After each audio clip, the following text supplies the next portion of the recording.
right, hello everyone, and peace of Christ to all of you. Please invite your friends and share the link with whatever social media network you have. Before I start today, in the morning I found a surprise in my donation box. I found a donation from Brother David Wood, and that's very kind of him. And I really, I mean, it was a nice good morning from him. So my greeting for everybody who support us and help us in donation, and thank you for all of you, and thanks to David for his nice surprise.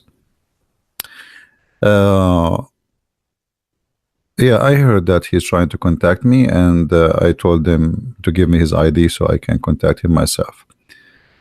Today our topic is about the prophecies of Muhammad.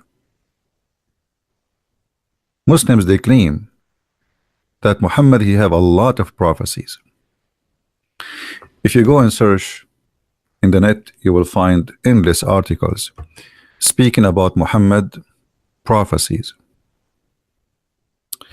And I find those prophecies are hilarious, crazy, and even some of them, they are, or most of them, they are really foolish. I understand that a person, he tried to promote his belief, but what I don't understand, how Muslims even they can accept those prophecies to be considered as a prophecy. As an example, Muhammad in the Bible. I mean, that would be funny, because even the Quran says you will never find Muhammad in the Bible. You will find a guy, his name is Ahmad.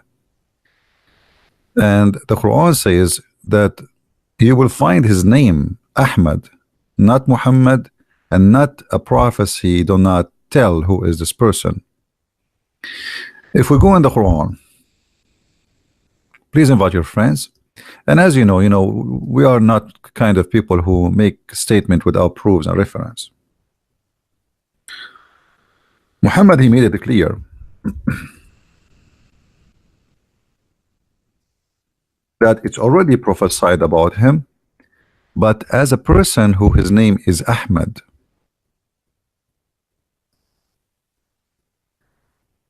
This is chapter 61, verse number 6. Hold on, let me turn the heater on. You believe it? We have a snowstorm. I mean, unbelievable, isn't it? Snowstorm. It's April 28th. I mean, come on.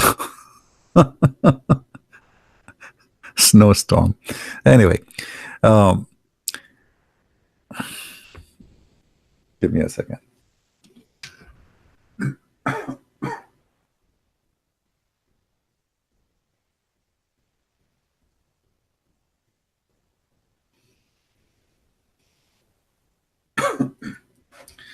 It's getting colder and colder. If you read with me this verse here, chapter 61, verse number 6, it says, "And remember Jesus, the son of Mary, said, O children of Israel, I am a messenger of Allah, sent to you, confirming the law which come before me, and giving a glad tidings of a messenger will to come after me, which shall be his name, Ahmad." So when the Muslims, they try to find their prophet, like we heard that he said in the Song of Songs, there's Muhammadim, what? This is not even Muhammad, and that's against even what Muhammad said. You have to find it in the New Testament, because the one who's speaking here supposedly is Isa. Just to give you a note, by the way, here, when the Muslim, they put in the Quran Jesus never mentioned, not even once in the Quran. Not even once. The name is in the Quran is a person, his name is Isa, and we do not know who is Isa. Isa, which is the nephew of Moses, and his uncle is Moses and Aaron. So we do not know who is this Isa. We never heard of him. So Muhammad, he cannot even quote the name correctly.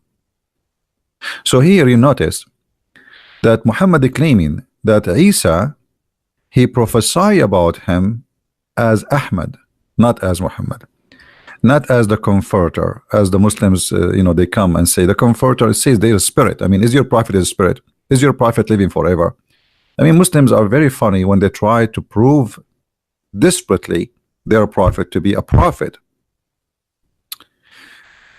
And the funny, they say to you, your Bible is corrupt. Okay, what? So you accept a verse in the Bible, but you don't accept the chapter? The same chapter, they don't accept it. They accept that verse.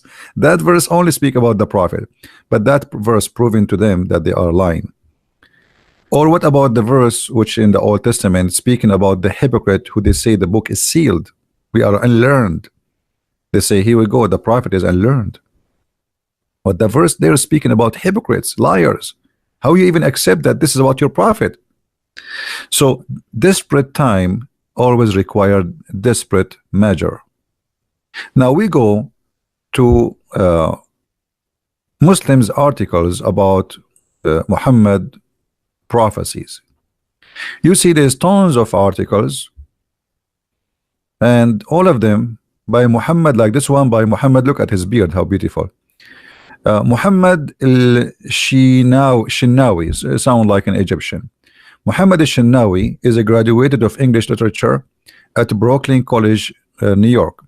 He studied the College of Hadith at the Islamic University of Medina. He is currently completing his Bachelor Islamic Studies in Mishach University.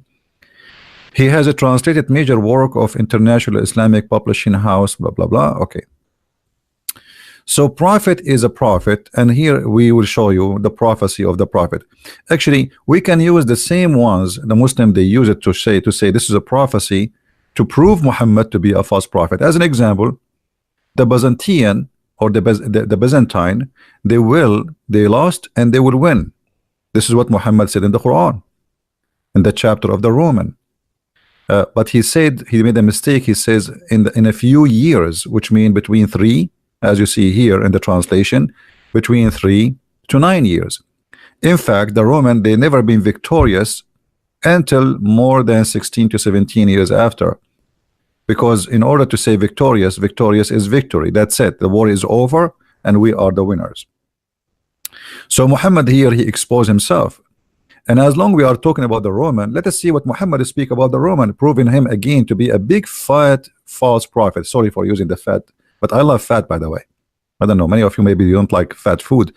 It's my favorite food. Let us see what Muhammad said about the Roman. Okay, let us see.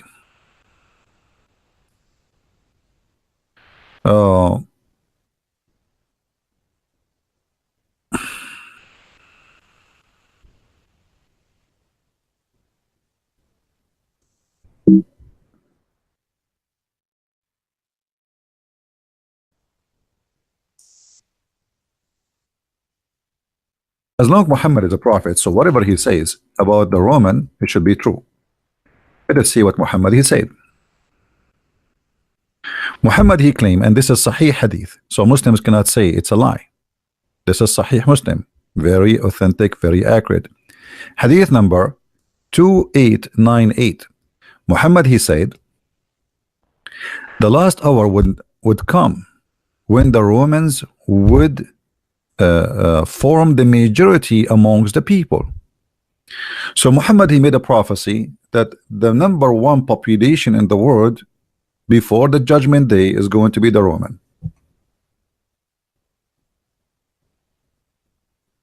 What is the population of Italy today?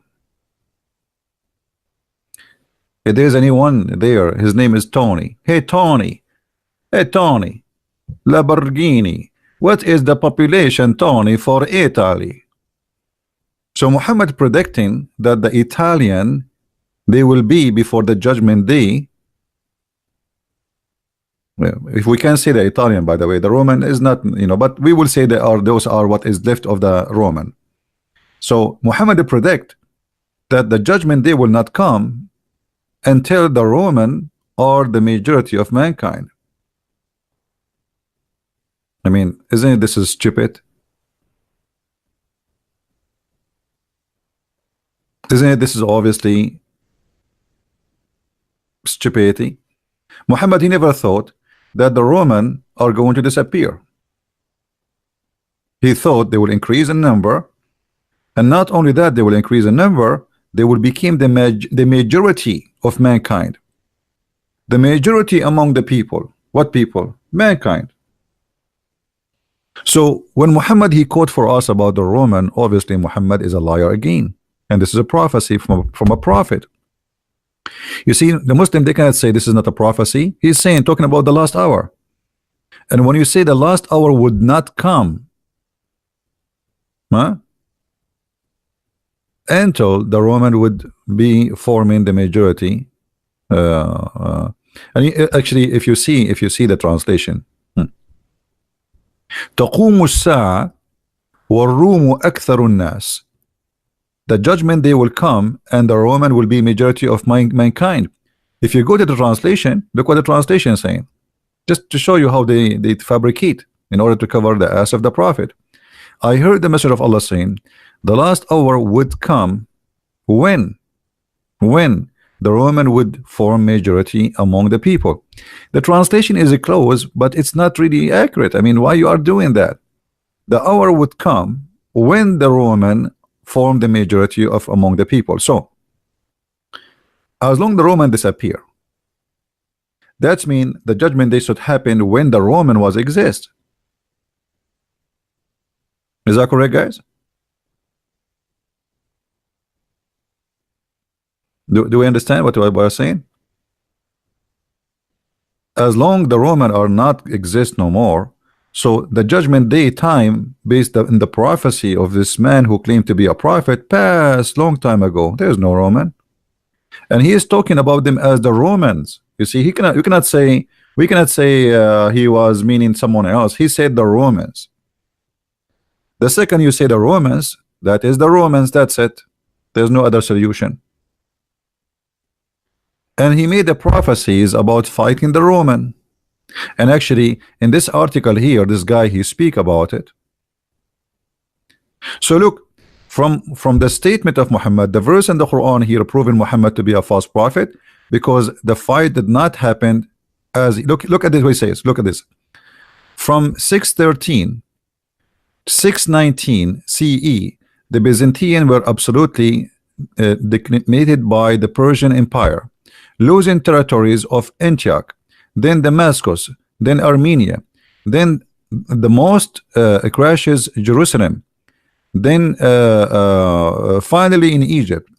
In his book, The History of Decline of the Fall of Roman, Edward Gibbon, even they quote for you the name of historian. Okay, he said 12 years Hercules were immediately declaring an end of the Roman to end the Roman Empire. Everyone saw the Byzantine as if they are in deathbed. Thus, opponent of the prophet like Ubaid or Khalaf mock this, which means Muhammad was mocked because the Roman lost.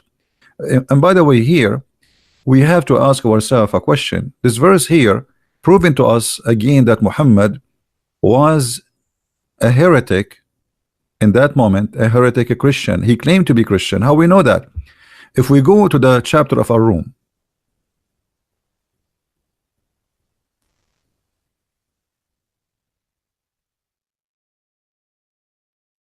this is the chapter the guy is talking about. And here, don't ask the Muslims what does that mean. Alif Lam Mim, they do not know. But Muhammad is quoting a statement of the Aramaic, but he himself he could not explain it. If you have my book, you can understand what this is ALM mean. The Roman Empire has defeated in the land close by, but they even after this defeat of theirs will be victorious. The translation of soon is not really too much accurate. It says fi bida. Bida in Arabic, it says between 3 to 9. All right, but look what happened. Then he says, within a few years, which Allah is the decision in the post in this translation. Let me change the translator. I mean, this guy I mean, those Muslims, where did they get their translation from? Let us get another donkey. I mean, those translations, all of them, they are donkeys. All right. And look at this translator. This translator, this is not translation, this is interpretation.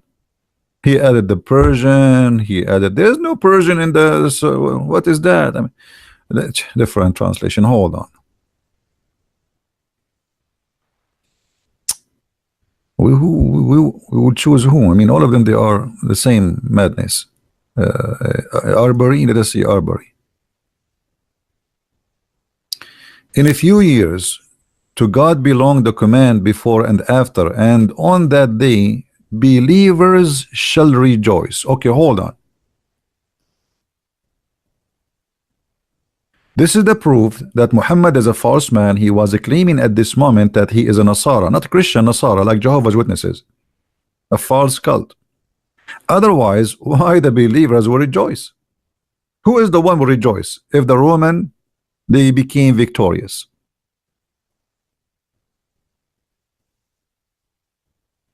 Why the Muslims will be rejoicing if the Roman became victorious?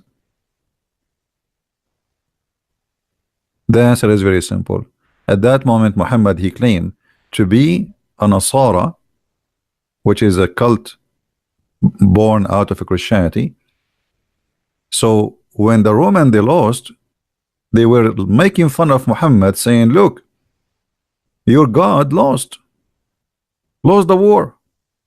So Muhammad here, he want to refute them. So he said, okay, they lost, but they will win. And he used the word Bada. But you know, all of us, we know that the Roman, they are fighting the Persian for more than 300 years. They lose, they win, they lose, they win. So saying that, it's not a big deal. Like, imagine we have a war continues for hundreds of years. So the war will not really, this is endless war. And here you notice that Muhammad, he made a stupid mistake. He claimed that the Muslims, they will rejoice because the Roman will be victorious. But isn't it Muhammad, he says, attack the Romans so we can get the blonde girls?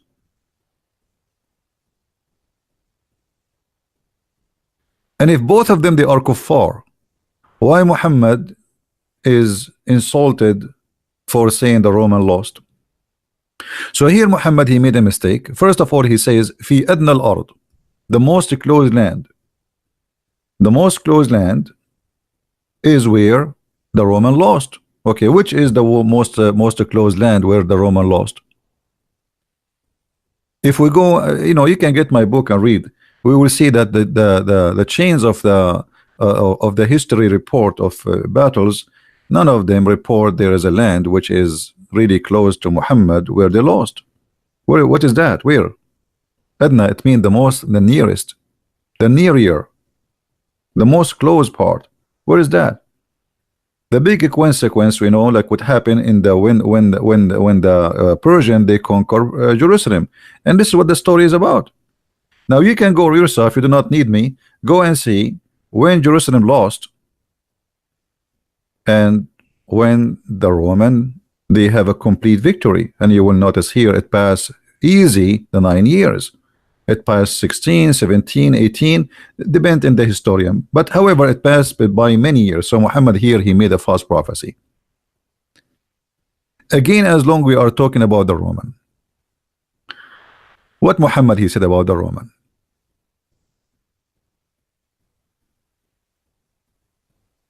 Let us see some more prophecies from Muhammad about the Roman. The first one here, he said that the Roman will be majority of mankind, which is absolutely a lie. And by the way, if you lie in one prophecy, you are a false prophet. That's it. I mean, we do not need really to prove more, but let us see more.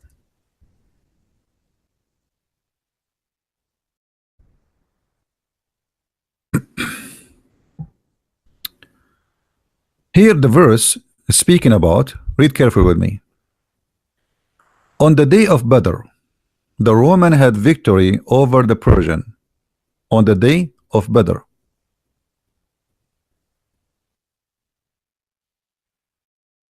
All right.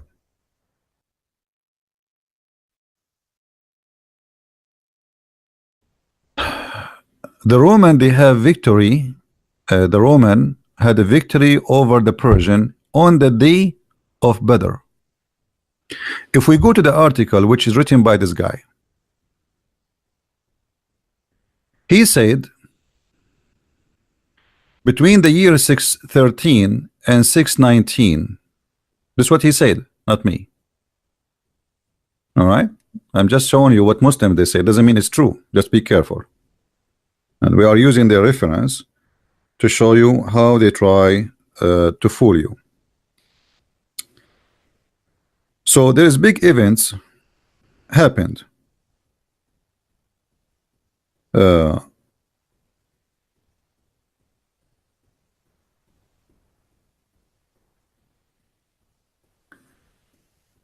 613 to 619, everybody thought that the Roman, they are in deathbed. That's what they are saying. But when Badr happened,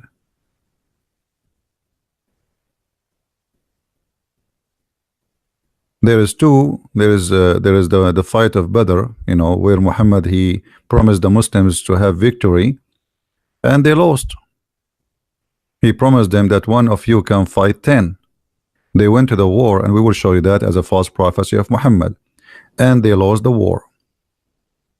So here is 613. There's a small Badr and the big Badr, all right, which is like you know, Muhammad tried to gain his lost again, attacking again. So if they are saying that the attack or the loss of the Roman happened in 613, then Badr happened 624, according to the Muslims, not according to me. That passed the 9 years, and that make Muhammad a false prophet, just based on what we see in front of us.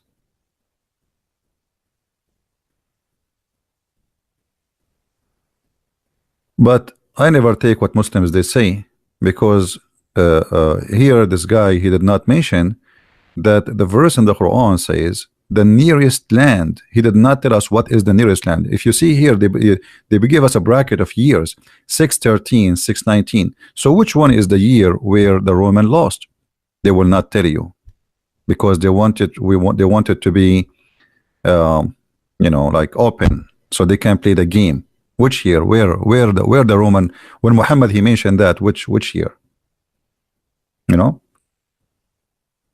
it must be where the, you know, where the Roman were defeated, the biggest defeat, and that is Jerusalem. And that's why they were making fun of him. Here you will see losing Jerusalem and Antioch and Damascus. If we go in the Hadith, we will find the following. On the day of Badr, the Roman had victory over the Persian. So the believers were pleased with that. Question again, why they are pleased with the Roman were pleased. And then you will see here something exposing the lies about this miracle. Anyone notice what is that about this prophecy?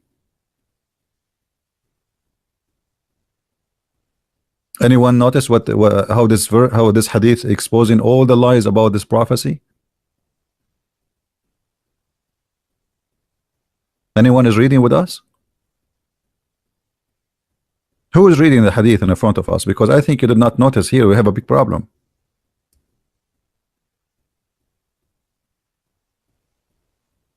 Who noticed?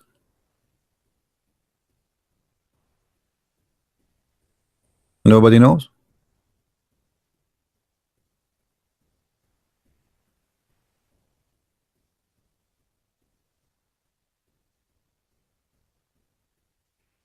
Okay, look what the hadith is saying. Read carefully with me, guys. On the day of Badr, the Roman had victory over the Persian, so the believers were pleased with that. Then the following was revealed. Have you ever heard a prophecy coming about the past?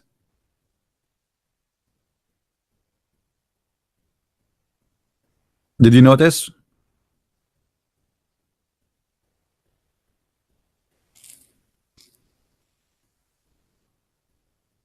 Guys, do you understand what I'm saying? When the verse was revealed,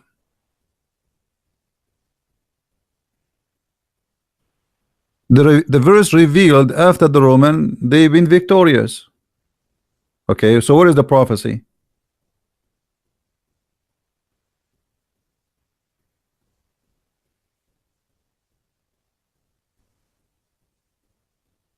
Okay, I will tell you a prophecy now. President Trump, he won the election 2016. Okay, count my words. Count my words. Okay, there we go. I mean, it's so stupid to make a big fuss about something. You are saying that the verses revealed after it.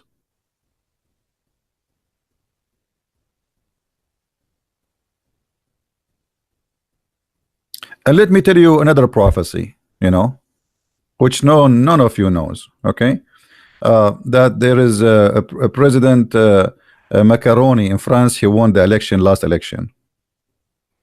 Yeah, and I will tell you a prophecy.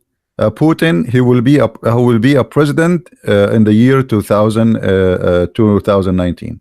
Here we go. Not far away. I mean, just and 2018 too. I mean, when Muslims they make and this is Sahih, by the way, uh, they cannot say this is something false and he's making things up.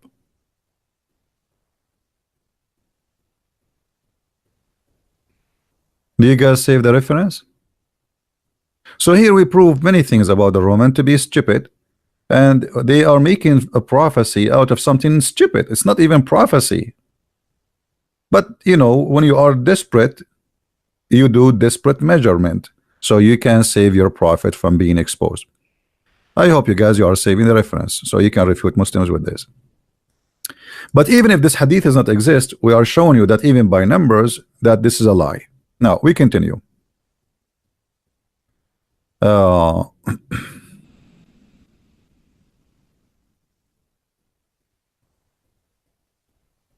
And this hadith, by the way, appear in many places. So like it's not only in one book, it's all over.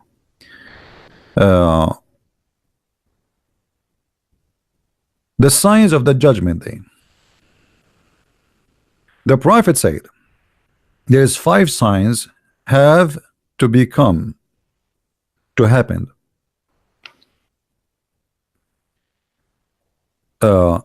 Involving this is between 2 brackets by the smoke. I mean, this is supposedly something will happen before the judgment day. Okay, but the last one, the Meccan and the split up of the moon, but the moon supposedly split in the time of Muhammad, and this is additional proof that Muhammad is a false prophet, because if we go to the chapter of the moon,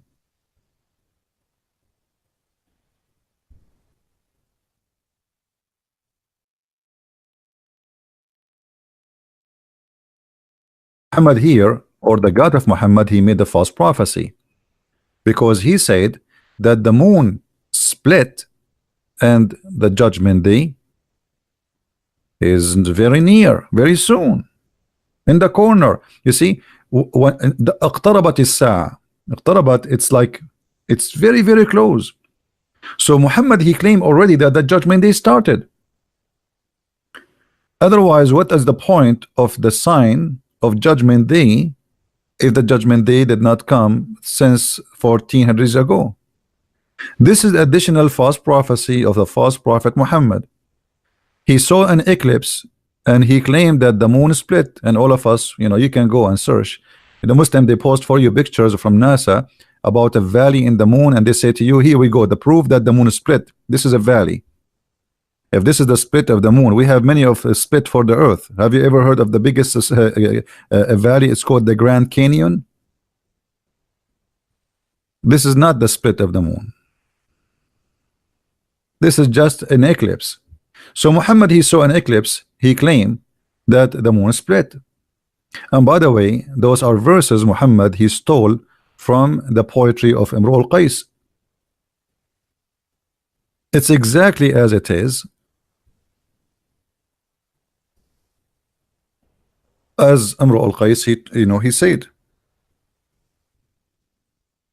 Let us find the reference.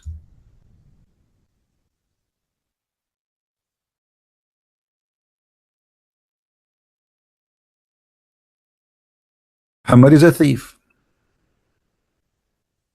He took this poetry from this man.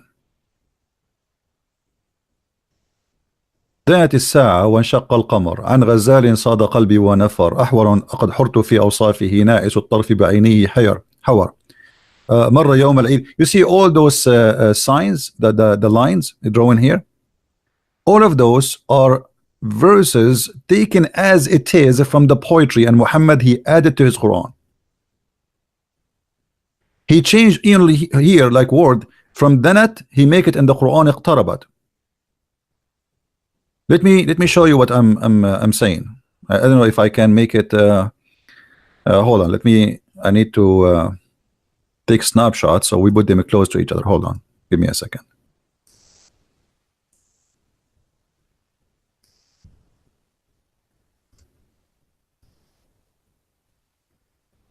Just to show you how the thief do his business.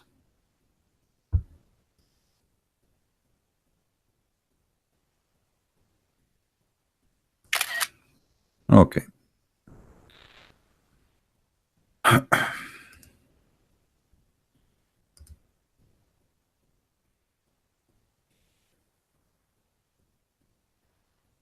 I took a snapshot so we can put them together and you can see with me. I think now you can see it, right? So look with me. I know you don't speak Arabic, but I think you can compare between the images, the two images.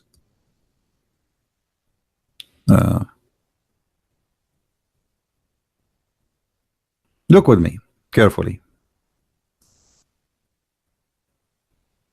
This is the Quran.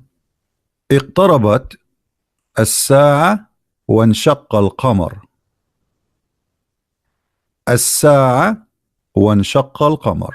Exactly as it is. Do you see it? So what is different between the first one?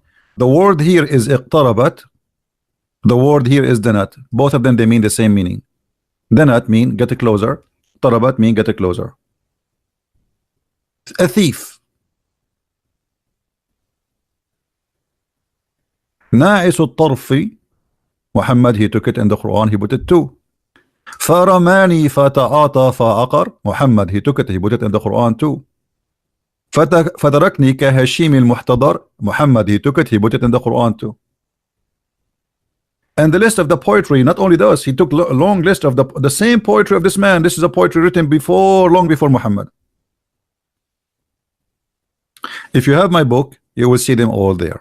I don't know how many of you have my books, but if you have it, you can read in details about it. So Muhammad, not only he made a false prophecy, he liked the poetry of this man, but this man is not talking about the moon splitting. This man, he saw his beautiful girlfriend, so he is flirting with her. He says the judgment day is near and the moon split, which means the moon show up in the middle of the darkness. He's talking about his girlfriend. عن غزال صاد قلبي ونفر, from a deer who hunted my heart and make it come out of my chest. أحور قد حرت في أوصافه. You see the word حور even coming from here. أحور, she is like a whore, she is a whore, but this is before Islam. قد حرت في أوصافه, I cannot even describe how beautiful she is. ناعس الطرف بعينيه حور, you know, she have an eyes to drive you crazy, and they have like a. So Muhammad, he took all of this and he put it in his Quran. Let us continue with the false prophet Muhammad. All right.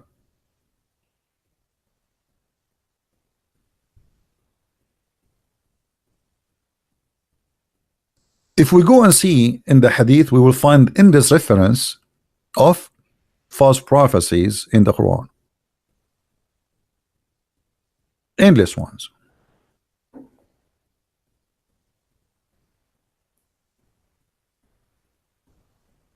But one of the prophecy I found about Muhammad, he said, but I need to find it. I don't know if I'm going to find it in this website, the English website, where in the judgment day, For every woman, she will have 50 men, because men there will be rare. There's no men left.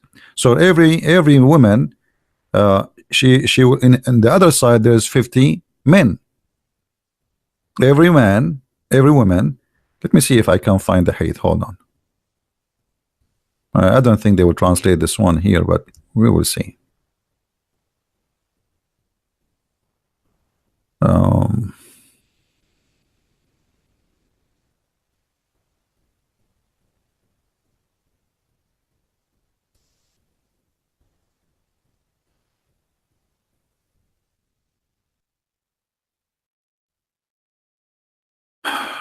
I'm trying to remember the hadith exactly as it is.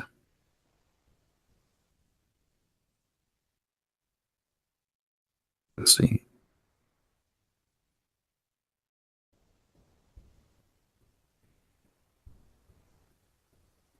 No. Let us see. We need to search more. I'm trying to remember exactly how the hadith. Okay, hold on.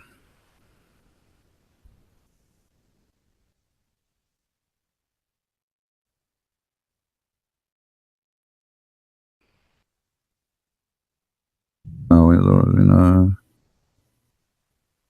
yeah, let us see this one. But there's many of them. Here we go. Do you see it? And this is Sahih al-Bukhari. This is Sahih al-Bukhari. I will narrate to you a hadith which none others than I will tell you about after it. Who is talking? A guy reporting what Allah Messenger said. I heard Allah Messenger saying, from among the parents, the portents of the hour, the following things will happen. Religion knowledge or religious knowledge will decrease by the death of religious learned men. If you go in the article, this guy, he claimed that the Muslims, they will be the majority of mankind, and Islam will enter every house. But here we find Muhammad saying that is the opposite. Islam would decrease. And actually there's a hadith, I just remember, I will show it to you, where Muhammad said literally that Islam is dead. But let us see this one first. So religious knowledge would decrease by the death of religious learned men. So every religious man is dead. There's no religious man is left. Then religious ignorance will prevail, which means liars and stupid ones, they will prevail. There will be prevalence of open illegal sexual intercourse. People will have sex, there is no need for marriage. But this is what's happening before Islam and after Islam. And actually Islam promote opening sexual relationship. The Muslim until now, they promote what it's called the urfi, which means you ask a woman to sleep with you and you consider it as a marriage, but the fact it's not even, there is no witnesses for it. And Muhammad, he promote the zawaj al-muta, which is one night or 2 or 3 night stands. If you remember, Muhammad, he says that a man and a woman, they agree to live together for 3 days 3 nights. So if having open sex relationship is a sign from Judgment Day, that's mean we have it since time of Muhammad, because he is the first one who promote this in Islam. Allah Apostle said, if any a man or a woman agree, and here they put for you between 2 brackets, to marry temporarily. What marry temporarily? Have you ever heard of somebody marrying temporarily? Islam as a cult, as a satanic cult, promote temporarily sexual relationship, and to cover up this relationship they call it temporarily. Do you see?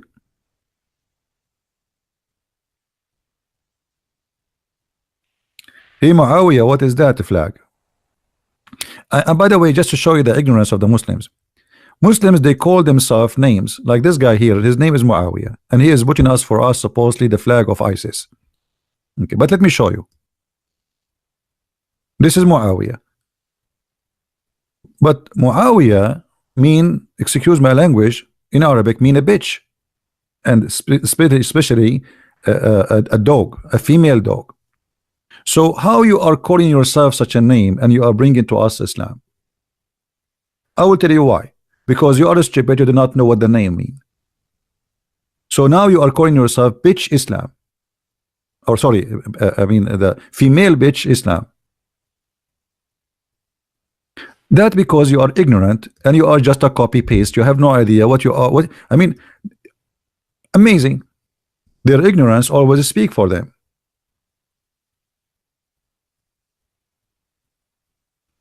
You could not find a better name.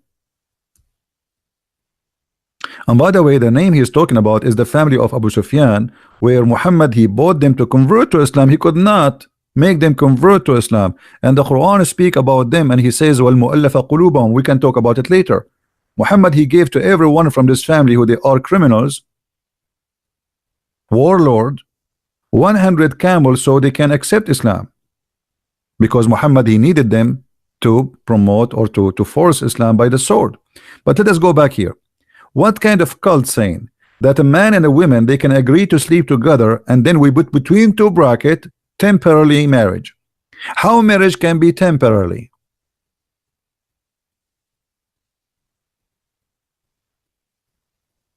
So Muhammad saying a sign of the judgment day that people, they will have sex without marriage. Here you go, there's no marriage.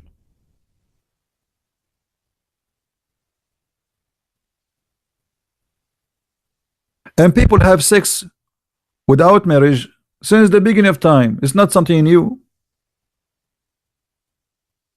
Is that correct, guys?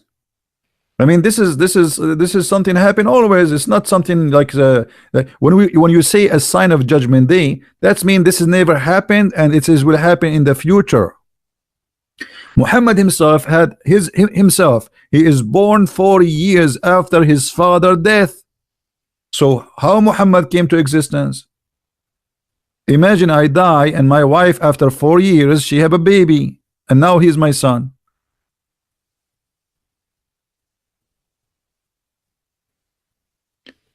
And then he says, let's go back to the topic.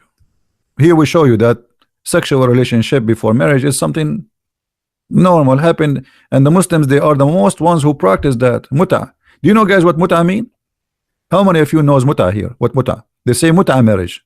I mean, how you call it marriage?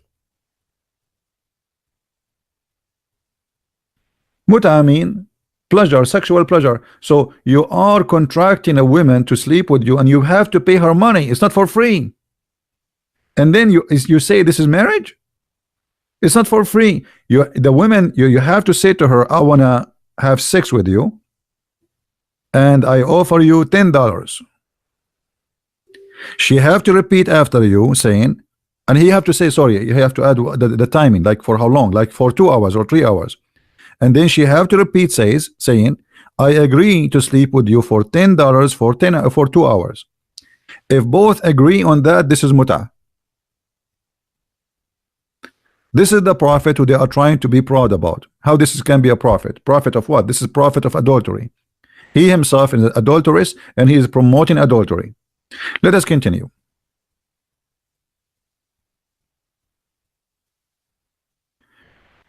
And here Muhammad, he continues speaking about the signs of judgment day. He says, women will increase in number and men will decrease in number, so much so that 50 women will be looked after by one man.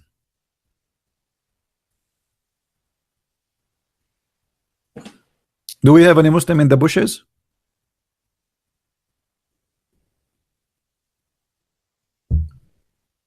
So the sexual ratio or the gender ratio according to Muhammad will be 50 to 1.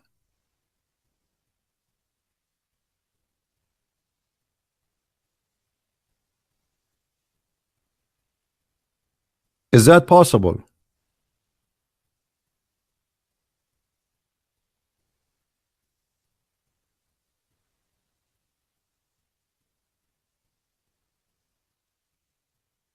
Well, good for you, Johans brothers. I'm happy that you you accepted Christ. That's good for you. Why I don't wish a happy Easter to the Orthodox? My friend, yesterday I did, in the video yesterday, and even yesterday I posted a video of the holy fire in Jerusalem, and we spoke about it for more than 15 minutes. Correct, guys? Did we? And then I posted again the service in Russia, where the holy fire miracle came to Moscow, and people were celebrating the service there. I posted in my news page in Facebook and in YouTube. And we do not need to keep repeat Happy Easter, for we enjoy Easter every day. Easter is not today, is not yesterday. Easter is every day in our life, because we are believers in the living Lord. This is what the Easter is about. It's not about a day. It's about that day. Something incredible happened. That day, the Messiah, he overcome death by death. We go back to our topic. Which church you go to? This is my church. You see, I have 740 people now listening. This is a beautiful church. The Lord, the Messiah, he says, every two meet and mention my name, I will be between them. Church is not a building, my friend, and I do not need a priest to bless me. I'm blessed by the Lord, and he is the only one who can bless people. Maybe a priest, he go to the church and he do a service once a week. I do my service every day, sometime twice or three times a day. So here we have a better church, and here we make people understand, and we make them like get closer to the truth. And that is what the Lord he wants. He don't want just people go to the church and wave their hands to Jesus and say, hey, we love you, and we sing some songs. And then the priest, he make a speech, which he quote the same speech last year. Nothing new, because they are just doing a job, like the Muslims today. There's many priests today, they are just doing a job, the same as Muslims. Fake. They don't even make a speech of his own. He is just reading for you from a book was given to him, and every priest around is using that. So we need a real, you see, that the problem, you mentioned something now, we don't want to change the topic, but we have a problem in our churches. Churches became traditional to the point there's nothing new. You stand up, he stand up, you say certain words, he says certain words, the same as the Muslims. But this is not the church. Church was always a place to teach, not only to preach. So you go out in the street, your child go in the street, he learn nothing. Yes, you are reading the verses from the gospel, but he is not even giving interpretation, he is not answering questions. What about people, they are saying things against Christianity? They don't give time for that. So you as a Christian, you go in the street and then you see someone is an atheist attacking you, or someone is a Muslim, and you do not know what to answer. Why? Because your priest is doing a job. He's not a priest. Here we arm you and we teach you how to refute them, so you can bring them. You can be the same as Peter. You can be a fisherman who bring them to Christ, and not only a selfish person who just go to the church and he sing a song to Jesus and that's it, I'm a Christian. Christian who don't bring Christians or make people accept Christ, he is no Christian. You need to ask yourself, in whatever your age is, okay, how many people you convinced in your life to accept the Christ? If you say 0, so what you accomplish? The Bible says and speak about 3 servants who been given investment by the Lord. What happened? There's one of them, he saved it for himself. That is the one is not blessed. The Bible is telling you exactly what the Lord he wants from you. So don't come back to the Lord one day and you just say, I'm a Christian, I'm a believer. Anyway, so we go back to our topic. Here Muhammad, he is making a false prophecy, because to have such a thing, that is impossible. Anyone knows why? Anyone knows why that this is impossible? Why it's impossible that a man, every 50 men, they will have a woman?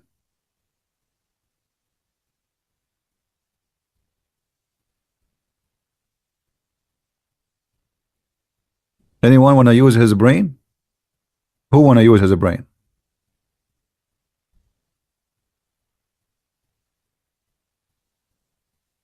No, this is not the only problem. Yeah, we know the world population, like we will be the ratio will be like 50 to 1, okay, which means if we are 50 billion, uh, uh, then 1 billion women, 1 billion women, and 50. This means 51 billion. 1 billion women, 50 billion men. Okay, but what the problem with this? No, no, no. I'm not talking about reality. I'm talking about if this is really happened. What does that mean? That's mean this is the most stupid thing, because that's mean a human being race is gone.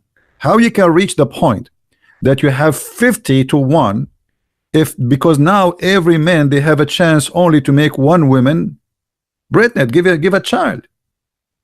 Is that correct? So how we can have 50 to 1?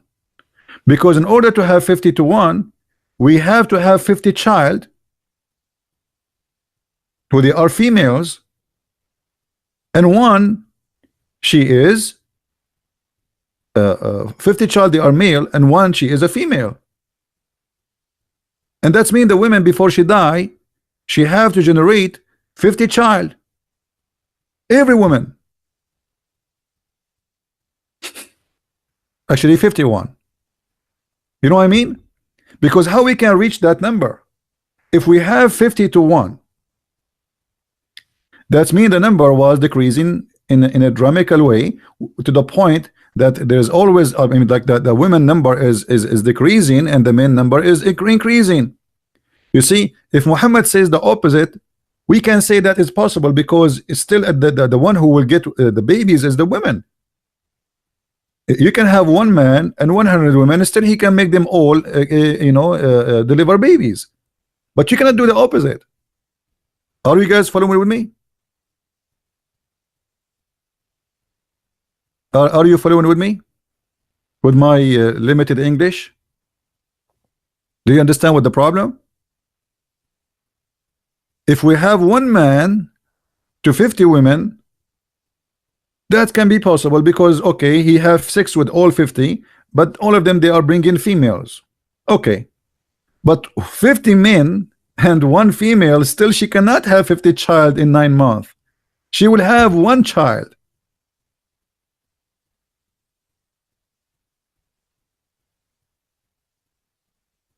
Right? Yeah, it's okay. Hold on. It says, sorry. It says 50 men, 50 women for one man. Sorry, it's my mistake. 50 men for what? So here the problem is that 50 women there will be. So the men, according to this hadith, actually this hadith it says the opposite. But according to this hadith, women will increase in number, and that will make the women deliver only females. Is that a mistake by Allah? And that will be possible because a man, he can make a woman, he can make 50 women have babies.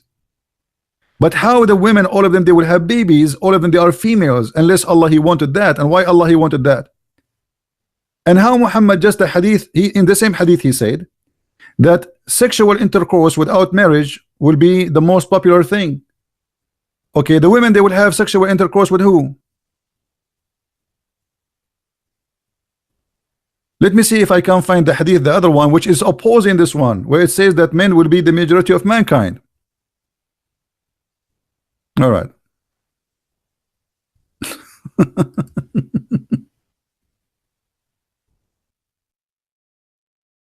Let's see.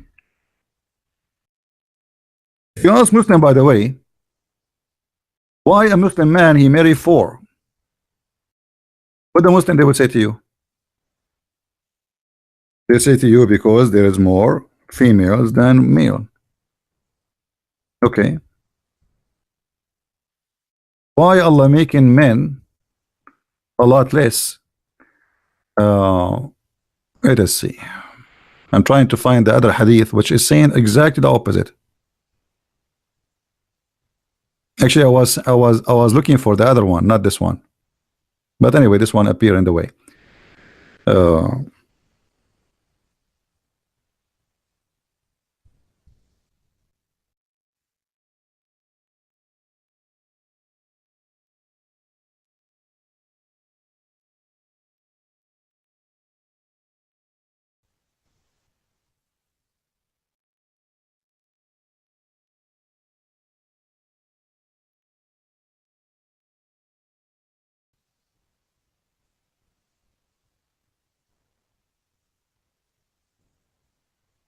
Okay, actually, we can use.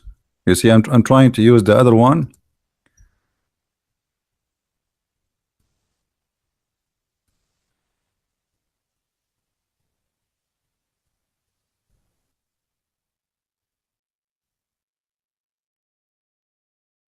See if we can find it. Until now, we found nothing here.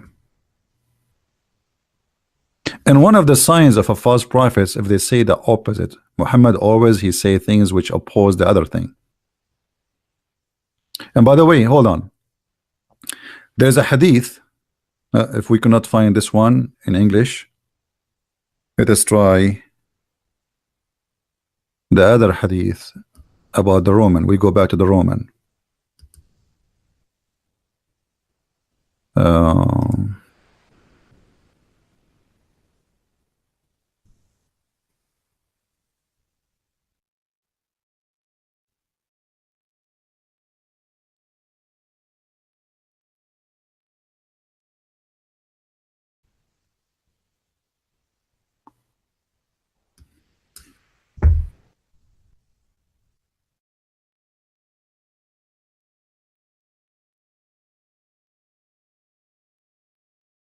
all right.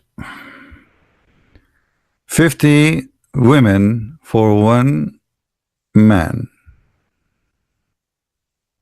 That's good. I'm sure many men they wish that to happen now. Um,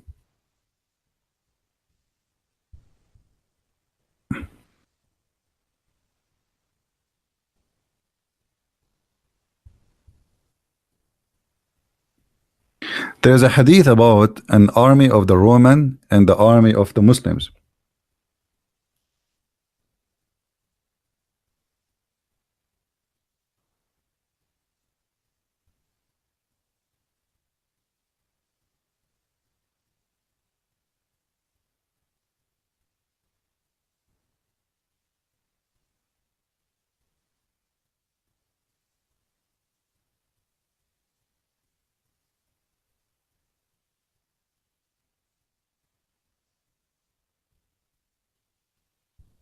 Mm,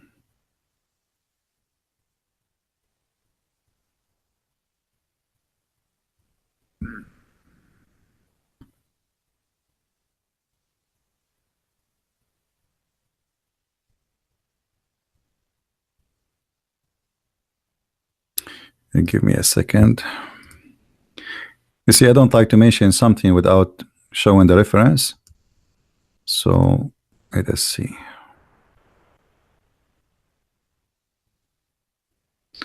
And sometimes it's easy to find it. Sometimes it take a little bit of time, but we will find it.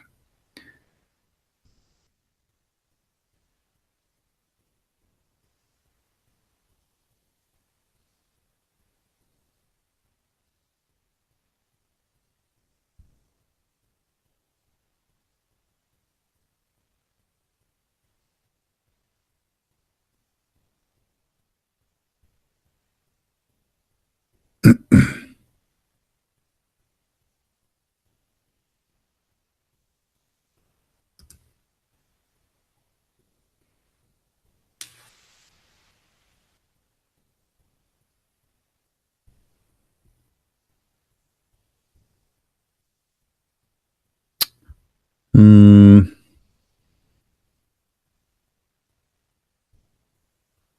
I don't want to make you wait for long, but it should appear. Let us see here.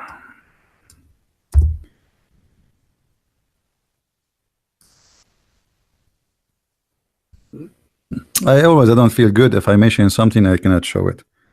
So have patience with me. Uh,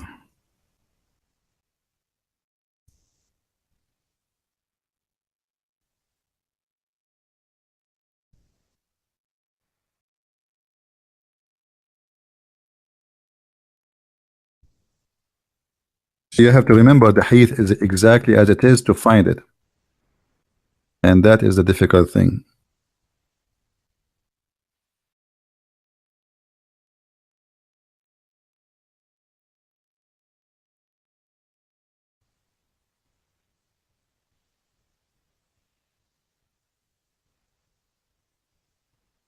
Okay.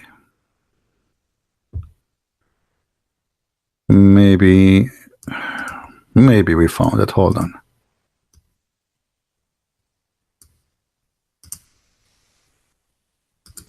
So remember the hadith we mentioned to you. Muhammad, he said, every 50 there will be, every 50 women they will be serving one man. So the population will be 50. If we have 50 billion, will be 50. We will be 1 billion as men. All right.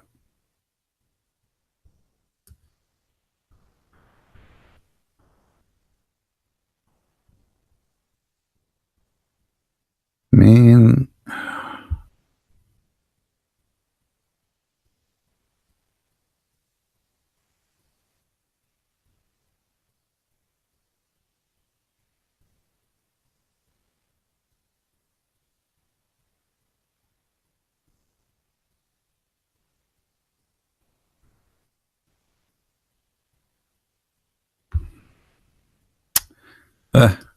I'm not getting lucky.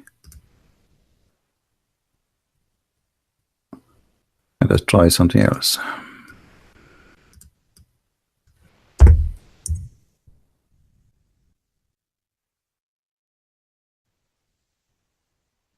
All right.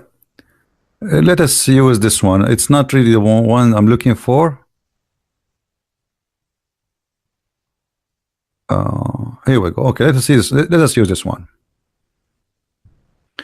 I come to the Messenger of Allah during the campaign of Tabuk. Like when Muhammad he went to attack Tabuk. Tabuk is where the Roman is. When he was in his tent and made of leather. So I sat in the front of the tent, and Messenger of Allah, so enter, etc. I said, all of me, O Messenger of Allah, enter. I said, all of me. What is all of you? All of you. All of me. What does that mean? Then he said, oh Auf, remember 6 things that will occur before the hour comes. One which will be is my death. Muhammad predicting that the hour will not come until he die. I mean, look at this. Okay, I was very shocked and I was saddened at that. He said, count that as the first, then will come the conquest of Baytul Maqdis. Number 2, we will attack Jerusalem.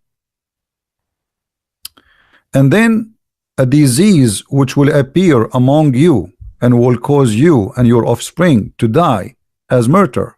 So the Muslims will die by disease and will purify your deeds. Then will be the much wealth among you, that if a man were to be given 100 dinar, he would still be dissatisfied. And there will be tribulation among you. You will not have any Muslim in the house, any Muslim house untouched. So all the Muslim houses will be hurt. Then there will be a treaty between you and the Roman, and then they will betray you and march against you with 80 banner, under each of which will be 12,000 troops. Okay, hold on. I'm going to compare between the hadith of 50 women to 1 man, 50 women to 1 man, and the hadith where it says that the majority of mankind is the Roman. Do you remember it? Or we should show it? Do you remember the hadith says the majority of mankind are the Roman? Let's get it again.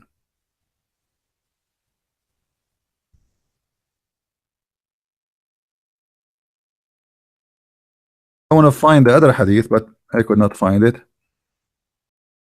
But it's okay. And here you will notice how you connect the dots together.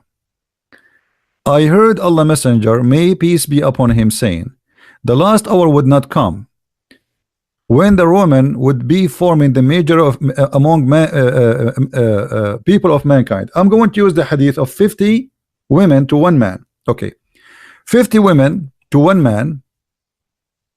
That mean what? That mean every man he can make every 9 months 50 babies. Is that correct, guys? I'm using this hadith. 50 women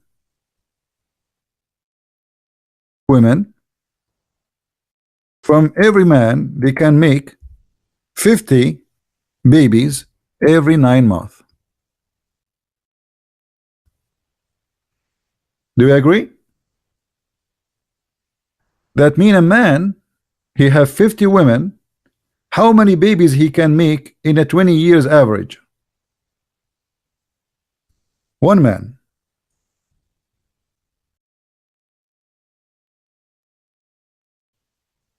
How many he can make in 20 years average? Now, for sure, women, they can have babies for more than 20 years, you know. 1,000.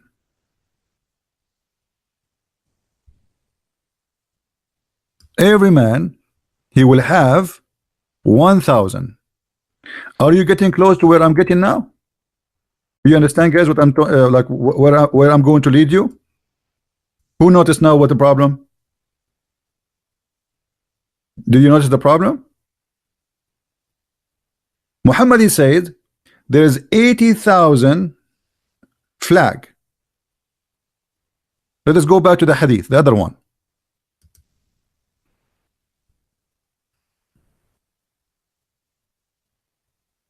80 banner, each banner underneath of it is 12,000. Is that correct? Okay. If every man he can make 1,000 baby. 1,000 baby.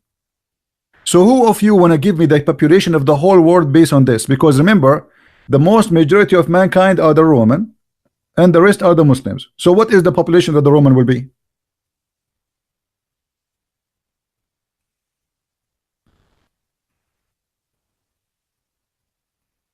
Anyone knows?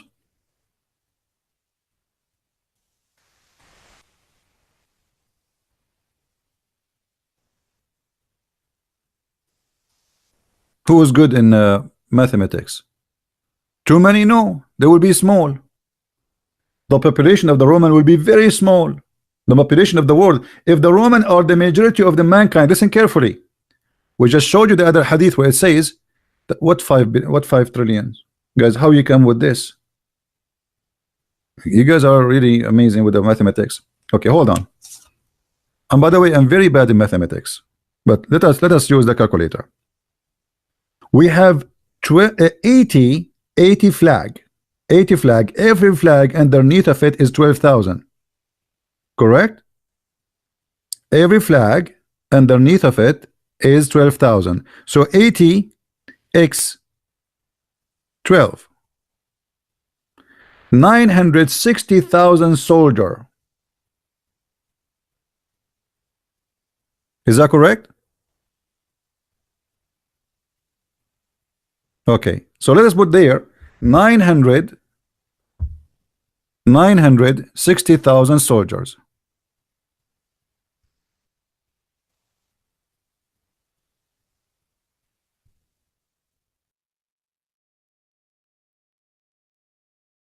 Now, if every man he can have 1,000, by the way, he can have more.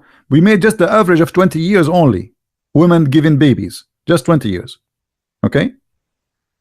If every man can have up to 1,000 baby,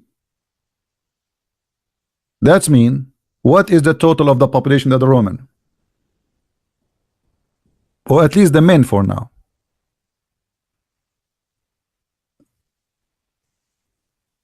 We divide 960 to 1,000.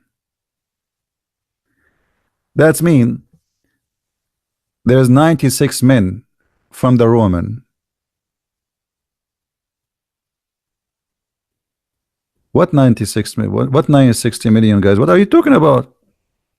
Guys, are you okay?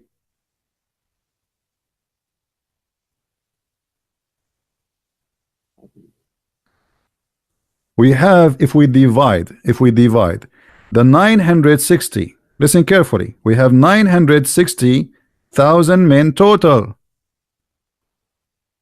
This is the whole army. This is the whole men, all the men, all the men. And if every man he made 1,000 baby, where those babies coming from? From their father. Correct? So if we divide 960, that means the total population of the Roman, the fathers at that time, is 960 people. The parents is 960 people.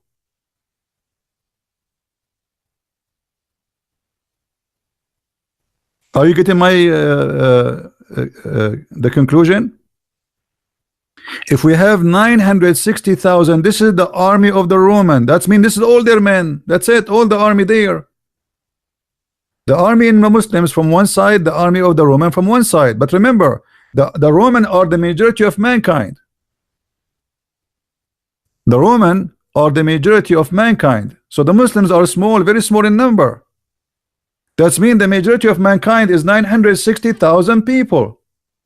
And now let us add the 50 for every one of them, 50,000 women. So we can see the population of the whole world.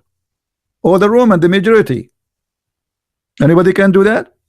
So now we say, as long every man he is going to marry or have 50 women, so we say 960 x 50. The whole population of the world will be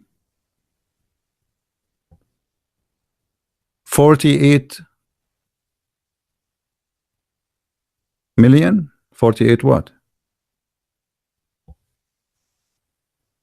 Hold on. To be sure. No. 960 x 50. Yeah, 48 million. That's it. This is the population of the world, or the population of the Roman. The Roman, they will be the majority of mankind by being 48 million. This is the prophecy of your prophet.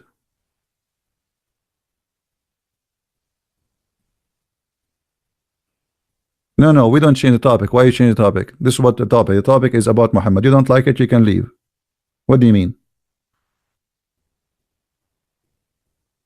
If Muhammad is a prophet and he says that the Roman will be the majority of mankind, so what is the mankind number then?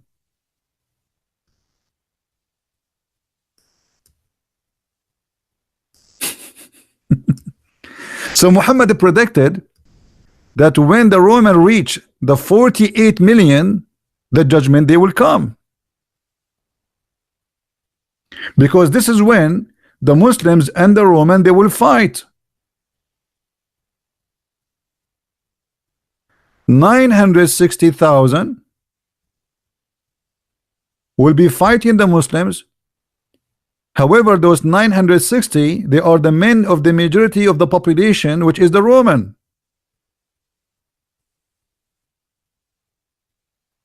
Are we getting the point?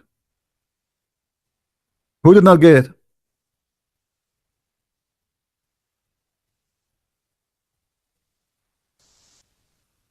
Anyone did not understand?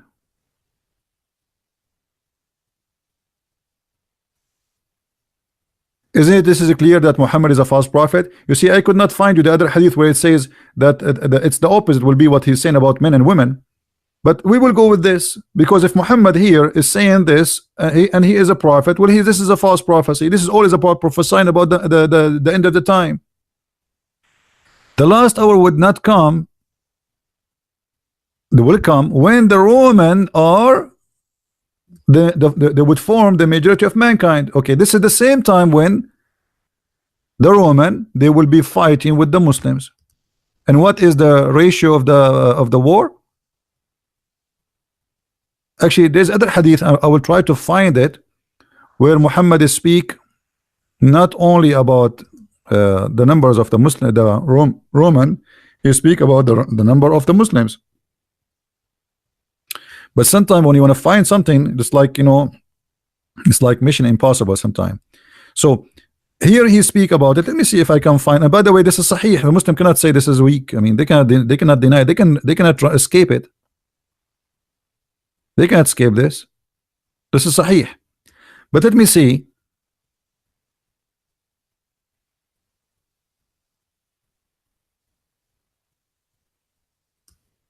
If I find the other hadith.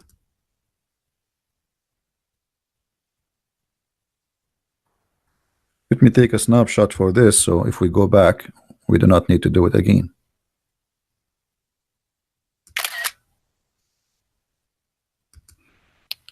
Let us see.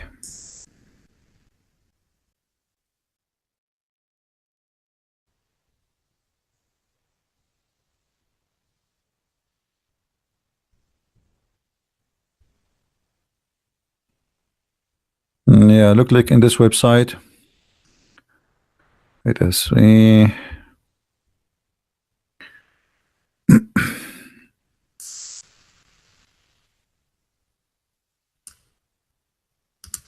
Will be fun if I can find the other one.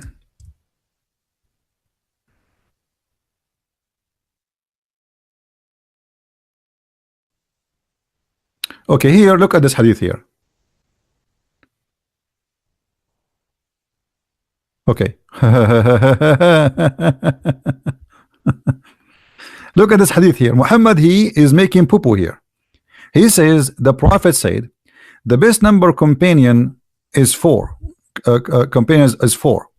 The best detachment of 400, and the best of the army is 4,000, and 12,000 men will not be defeated as a result of a smallness of number. What does that mean? I'll let you think about it. Then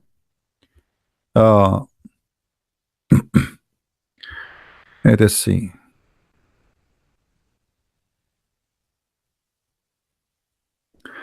Anyone notice here what this hadith here, what Muhammad, he just made a mistake in this hadith?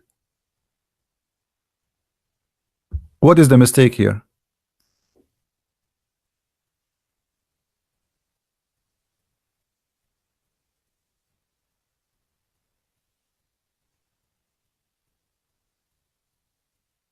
Muhammad, he claimed that always his army will form either, those are the best numbers for Allah, 400, 4,000, 12,000, right? And 12,000 will not be overcome through a smallness of number. But didn't he say just a second ago that there's an army and every flag will be 12,000 from the Roman? So how a small number of the Muslims will overcome the 12,000s? You remember? Let us go back. Who is the 12,000s? Who is the one with the 12,000s? It is the Roman. So Muhammad predicting that the small number cannot win against the 12,000s. And who are the one small number? The Muslims. But this is different what he's saying. That in the judgment day the Muslims will be victorious. Let us continue.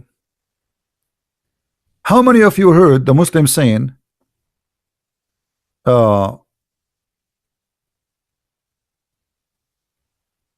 the Islam will dominate the world? Don't they say that Islam will dominate the world? The Prophet, he predict, and actually in this article, this guy, he said clearly that the Muslims will the globalization of Islam, right? Okay, let us see this hadith.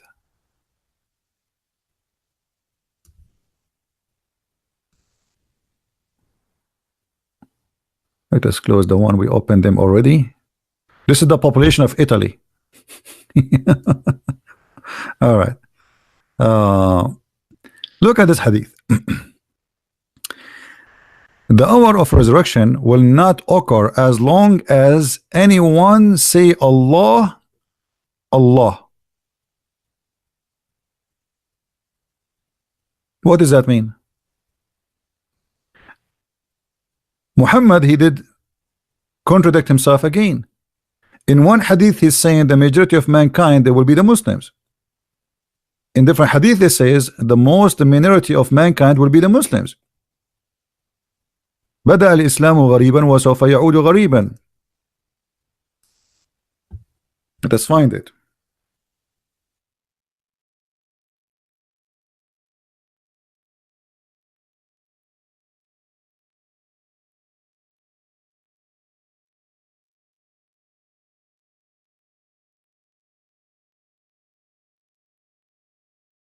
Islam initiated as a small something strange, which means small in number, and would revert to old position, being strange and stranger. All right, and this is a Sahih hadith, so the Muslim cannot say that this is not true. So how in the article they say that in the signs of the judgment day that Islam will be global? This matter will certainly reach every place, touched by night and day. Allah will not have a house of a mud, or even for except of a mud, house of a mud, for except that Allah will cause this religion to enter it, by which the honorable will be honored and the disgraceful will be disgraced. So Muhammad is claiming that all mankind will become Muslims in this hadith, because every house will have Muslims. So how you say in the other hadith that the Roman are the majority of mankind and they will fight the Muslims, and the judgment they will not come until the Roman are the majority, and then they will have an army of contain 80 flag, every flag underneath of it is 12,000 troops. This is total contradiction. And here he says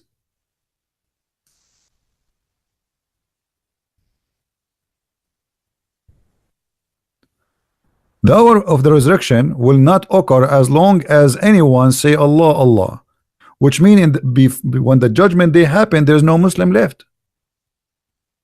But in different hadith, Muhammad, he said that in the judgment day, the Muslims, anyone remember what will happen in the judgment day? Who remember the chapter where there is a beast will come? Anyone remember it? The beast will come. Nobody remember? Anyone remember which verse in the Quran? Al-Jassasa. Yeah, which let us find it in the hadith first, and then we go to the Quran.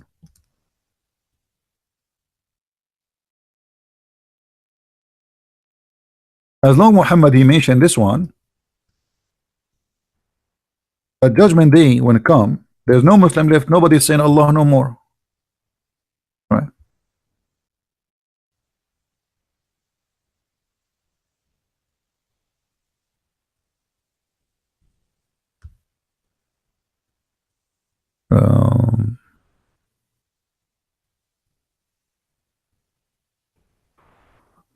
All of those are fiction stories about a Jassasa, but I'm trying to find.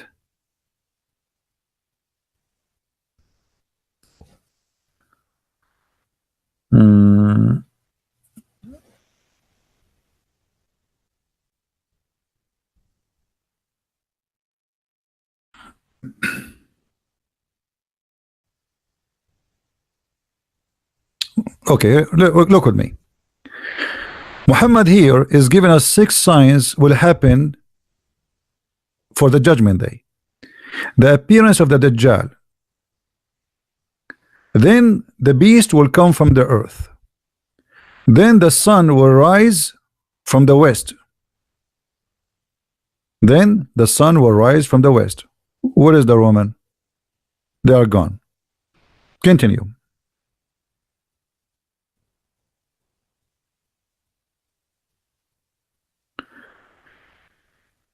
Do the good deeds before six things happened: the rising of the sun from the west, place of it is sitting, the smoke, there's a smoke will come, and many people will be killed, the beast of the earth, the Dajjal, the false Messiah, and which will happen of each of you before his death. Is that a false prophecy, Muslims? And here they says, they added the end, which will happen to the people of the day of resurrection, but in the hadith doesn't say that. Muhammad was speaking to people who are alive in his time. Do this before this happened. He's talking to the people in front of him. So Muhammad, he predicted that those before they die, those things will happen. The false Messiah will come, the beast will come, etc. How we can prove that? Anyone remember a hadith we mentioned before?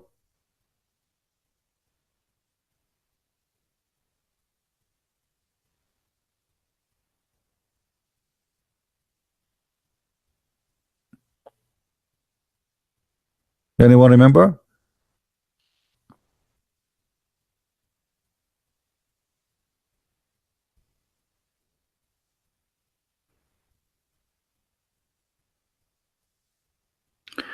There's a hadith where Muhammad, he said to a man, saying to him that judgment day will not come, or the judgment day will come before this man die. Anyone remember it? Who remember?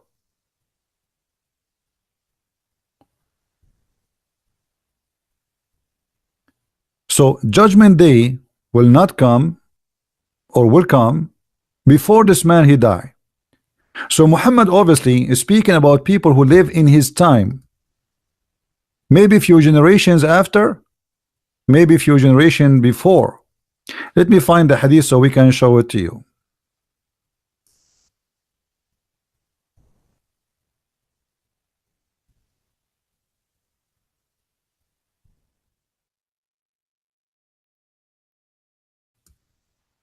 A young boy from the Moria, he passed by the Holy Prophet, and he was in my age.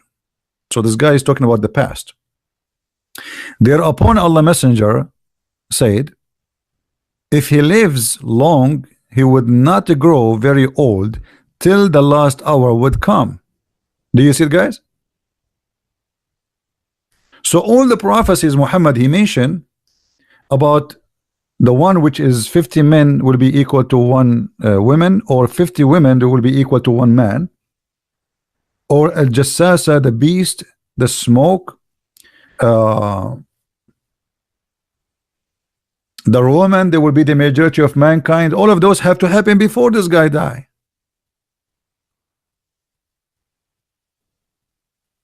If there's any Muslim here, he will say I'm lying. Did your prophet say that this man who is a young boy, before he get old, not before he die, not before his die, not before his death, he will not even, in Arabic it says kahal. Kahal is a person over 30. A kahal is a person, he is over 30. So before he become 30 years old, the judgment day will come. Oh, how young the boy was.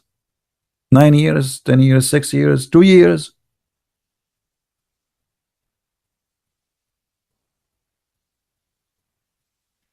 All of this is a false prophecy. I mean, until now we saw nothing true.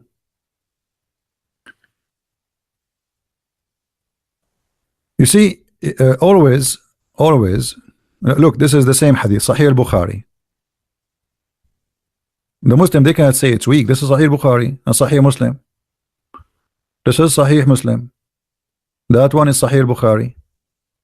So what the Muslim they say to us? Muhammad, this hadith is fabricated. They will say this hadith is weak.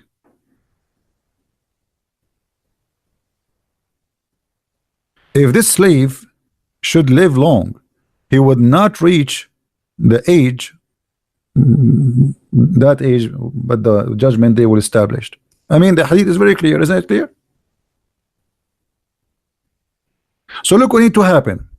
Muhammad predict that women they will be 50 to 1, or men 50 to 1 women. Muhammad he predicted that the Roman they will be the majority of mankind. Muhammad he predicted that the Roman they will become the men, the total majority of the Roman when they attack the Muslims at the end of the time is 960,000 men, and the total of the population of the Roman, which is 50 to 1, 50 women to 1, there will be 48 million. Muhammad he predicted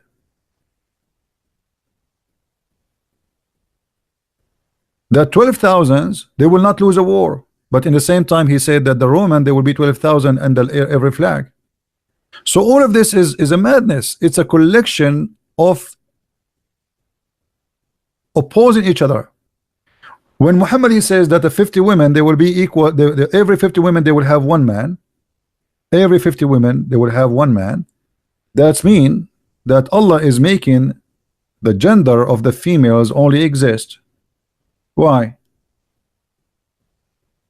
What is the reason for the men to be a lot less, to the point it's one man to one woman? When Muhammad he says one man, one woman will have 50 men, which is the opposite. When Muhammad, I mean, all of this is a this guy, he is a mad person saying things does not make sense, and yet the Muslim they claim that this is a prophecy. When Muhammad he said the black dog is the devil, is that something come to be proven that the black dog is evil and he is the devil? What else? We have tons of stories about Muhammad making false prophecies. Anyone remember a prophecy Muhammad he said about the Jews, which we can connect here to this? The Roman, the Dajjal, the beast.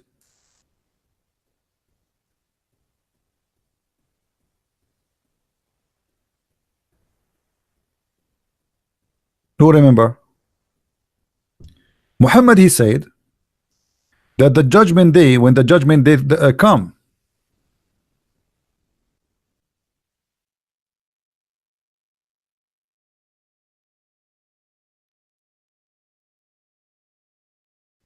the Muslims will slaughter the Jews, and if a Jew he try to hide behind the tree and the rock, they will scream, says, hey, there's a Jew behind me, kill him, because Muhammad is a fascist. He's like Hitler.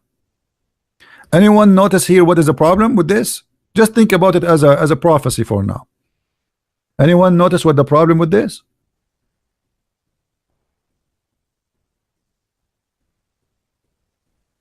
How Muhammad he says that judgment day when it's come, there's no Muslim left, because nobody say Allah, Allah, correct? And yet he says the Muslims in the judgment day they are going to be killing the Jews.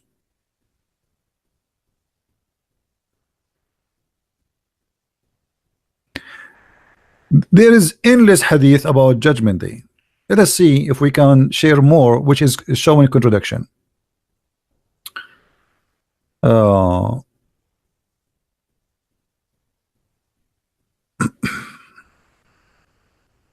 Look at this hadith. Let me just found something.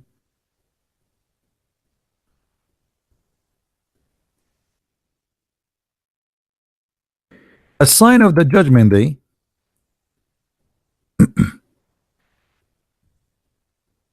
If a slave she gave birth to her Lord, that is a sign of judgment day.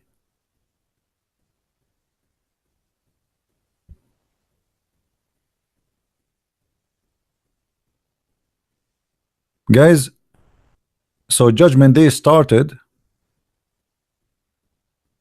with Abraham. Isn't it Abraham who married his slave girl and she gave birth to him? I'm trying to find the hadith exact as here we go. Okay, let us see this one.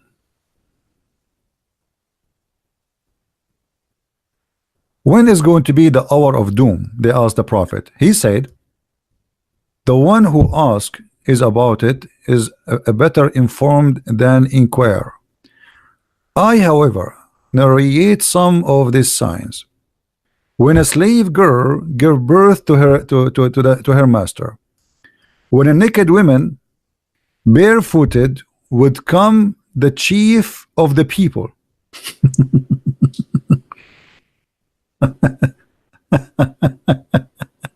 Barefooted. These are some of the signs.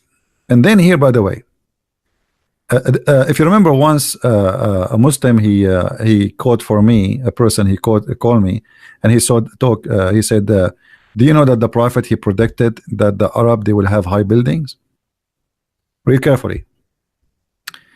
These are some of the signs. When the shepherd of the black camel would exalt themselves in building, and the one of the signs of the doom of the five happening worked in the unseen, which no one knows but Allah. How you know? How you say no one knows but Allah, but you are saying they are to us they are five?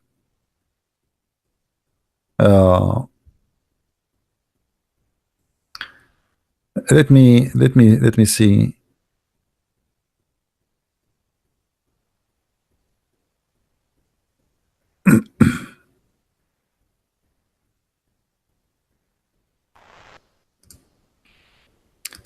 It is endless. I'm just trying to connect the dots for you.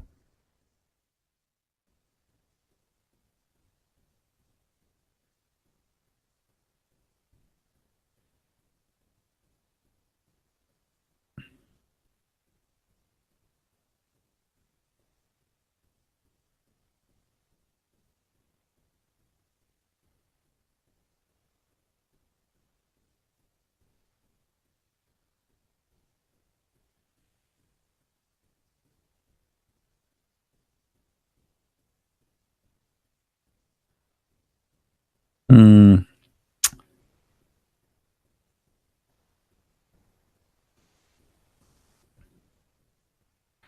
Let us see. Hold on.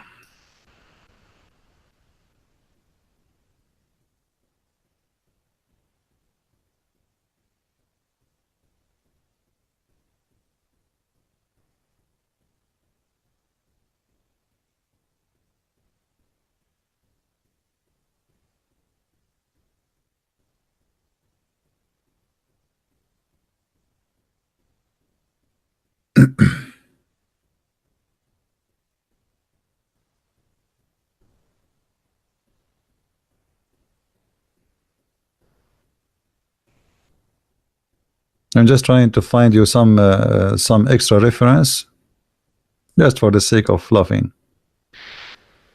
Okay.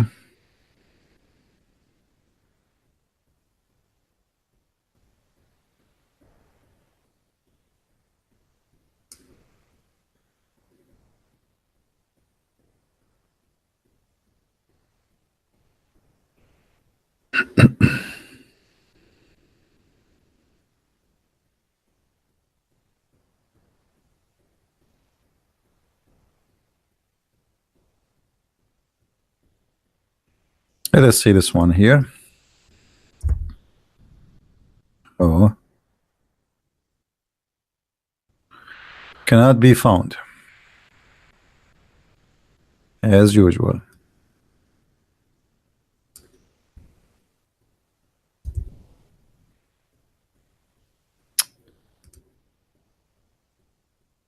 This website is useless sometime. I think they don't publish on purpose. Otherwise, it doesn't make sense. All right. What about the order? What about the order of the signs of the judgment day? Another proof that Muhammad is a false prophet. According to this, what is the first thing will happen as a sign of the judgment day? Read carefully with me. The first is of the signs will appear the rising of the sun in the place of setting, and the coming forth of the beast against mankind. So this is number two. All right. And then uh, where is the rest? Should be the hadith says the rest.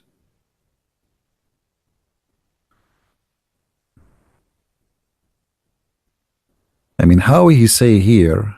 Hold on.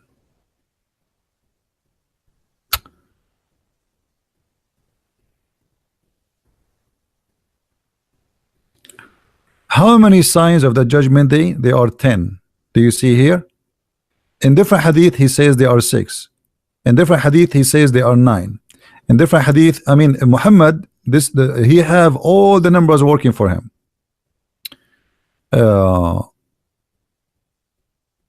Read with me carefully here. What is the first thing will happen?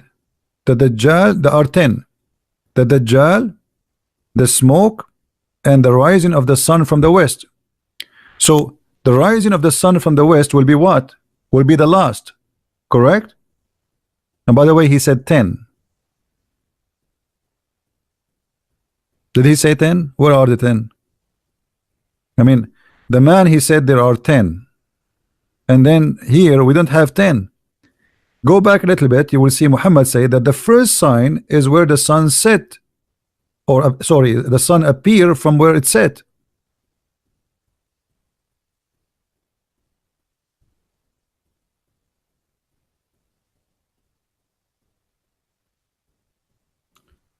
Let us see.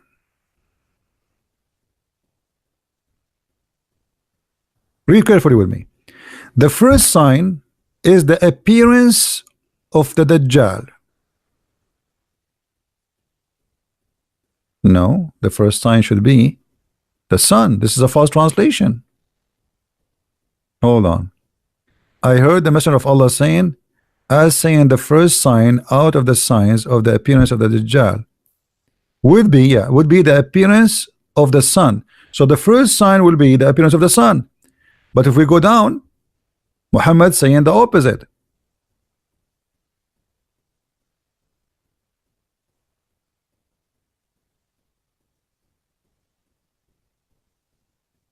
Do you see?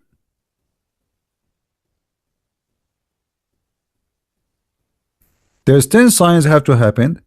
At Dajjal, then the smoke, and the rising of the sun from the west.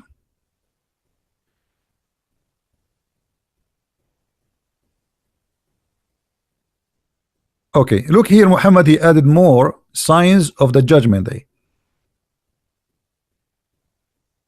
Allah apostle, he said, or we said to him, discussing the last hour. Thereupon he said the last hour would not come until 10 signs appear. Look how the 10 signs is to change. Land is sliding in the east, which east? And land is sliding in the west, which west? And land is sliding in the peninsula of Arabia. The smoke, the Dajjal, the beast, the Gog of Magog, and the rising of the sun from the west, and the fire which emit from the lower part. Okay, here Muhammad counting for us 10 signs. One of them is Gog and Magog. Who is Gog and Magog? Gog and Magog is a huge population where is going to invade the earth. In a previous hadith we showed you how that the population of mankind is going to be, according to that hadith which we were able to show, 50 to 1, 50 women to 1 man. In different hadith we showed you that the population of all the majority of mankind is 960,000 men. They are the Roman. Now here we have Gog and Magog. Gog and Magog are kind of people who they are going to dominate the earth.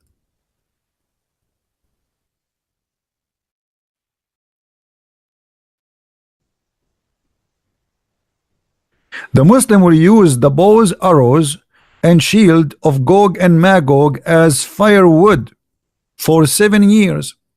This is a sign of the judgment day. So Muhammad predict that the judgment day will come, and Gog and Magog, they are using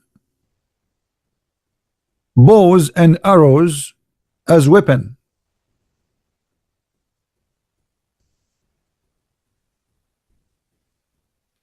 Is that accurate, Muslims? I thought nobody using bows and arrows long time ago. But Muhammad is claiming that the judgment day will not come unless, and this is one of the signs of Gog and Magog, and Gog and Magog, they will shield, they will shoot at the Muslims for 7 years using their arrows, and the Muslim, they will use the wood of those arrows and shield for food fire, for wood fire. It look like Muhammad do not know that Saudi Arabia is full of oil. All right, let us continue.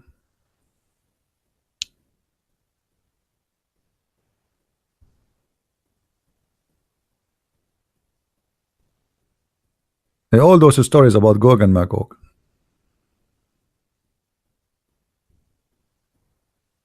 Let us see.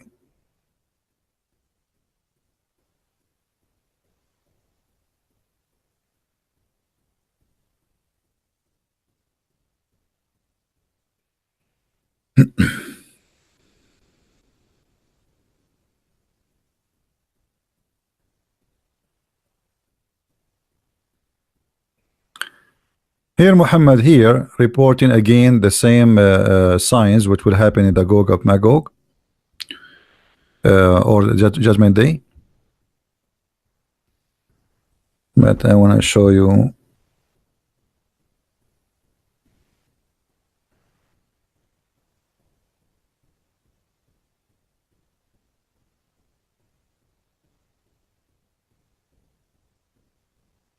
All our funny stories, I mean, they are endless.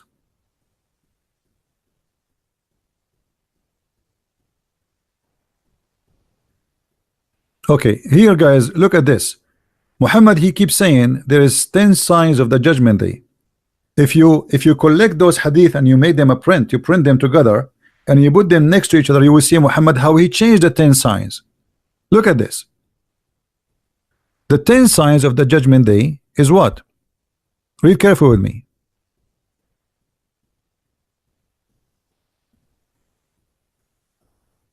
Land sliding in the east, land sliding in the west, land sliding in the peninsula of Arabia, Ad-Dajjal, the beast and the earth, Gog and Magog, the rising of the sun from the west, the fire which emit from the lower part of Aden, which was supposedly in Yemen. All right. If you search for the same reference about 10 signs of the judgment day, you will see how the order changed, and not only the orders, even the hadith itself changed, even what is contained inside. Let us see if we can show such a thing.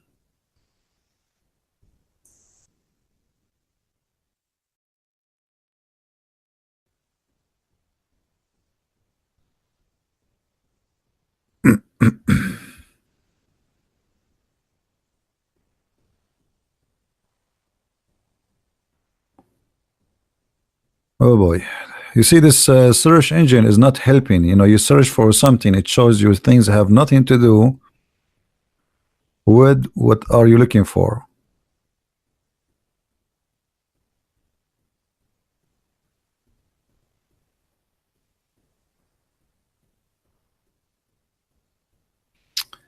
Hold on.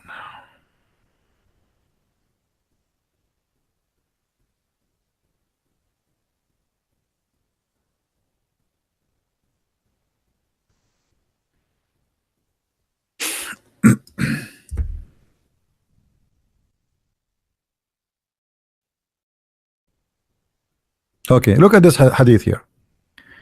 The hour shall not establish until the time is considered, and the year is like a month, and the month is like a week, and the week is like a day, and the day is like an hour, and the hour like flare of the fire. Okay. The signs of the signs of the hour, they are 10. Number 1, the Dajjal, the false Christ, the smoke and the rising of the sun from the west, And the other hadith he start with the slide in the east, slide in the west, slide in the north, etc.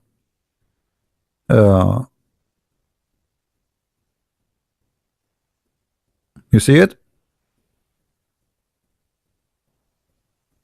The last hour will not come until two parties of Muslims confront of each other, and their large scale of massacre among them, and the claim of both of them is the same. Muhammad, he claimed that there is a big massacre will happen between two parts of the Muslims. This is a sign of the judgment day. But this is happening always. I mean, Muslims, they keep killing each other always. Even they killed his grandsons, big massacre, nothing, no judgment day happen. Look at this, just to show you that Muhammad is a false prophet. The sun eclipse during the time of the apostle, may Allah peace upon him, happened. So he stood great, like he is very anxious what will happen, fearing that it might be the doomsday. Muhammad, he is a prophet of God, and he believed that the sign of the judgment day is an eclipse. Do you see it, Muslims? Let me give you this hadith, because this is what happened when Muhammad, he mentioned the moon is split and the judgment day is near. Let me share this hadith with you.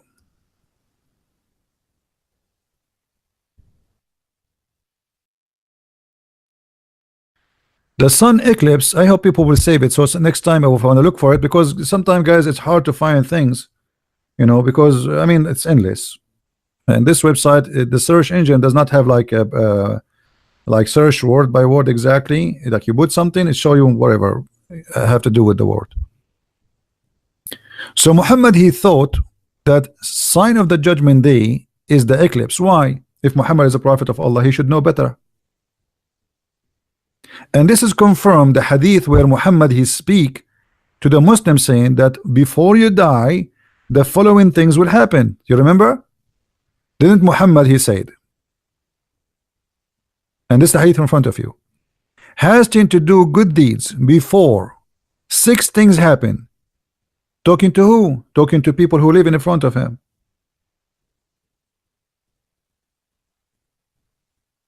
When I say to you, do those things before the 6 things happen, and those things happen, like if Muhammad, he meant they will happen through thousands of years, there's no need to say to those people, do good deeds before those things happen, because they will not, you know, just say good do deeds before you die. He is saying do good deeds before those things happen, because they will happen before they die. Do you understand me, guys? And yeah, they were 6, now they were 10, they are 6 now. You see the number? Like one of you noticed, very good, that there in the hadith there's 8 signs, and now they are 6. And look, he started what? With the rising of the sun. What is the first sign here? Is the rising of the sun. What was the first signs in the 10 ones? The 10 signs will not happen unless the following things will happen: land is sliding in the east, land is sliding in the west, land is sliding of the Arabian Peninsula, the smoke, the Dajjal, the beast, the Gog and Magog, and then the last thing is the rising of the sun. But this is totally in disagreement with what Muhammad is saying, that there are 6 things will happen, starting with the sun. In that hadith, the last thing is the sun appear from the west, supposedly. Here, the first one is the sun. The sun, we will be careful. Yeah, we are not making things up. It's in front of you. If Muhammad is speaking by the guidance of Allah, why he cannot recite the order of the signs correctly?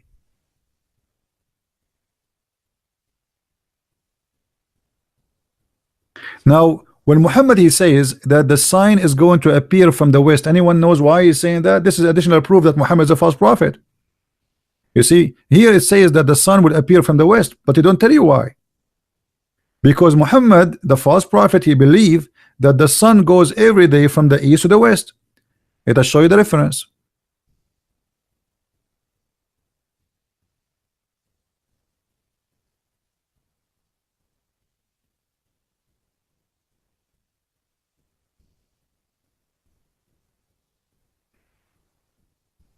Close some pages because it became too many.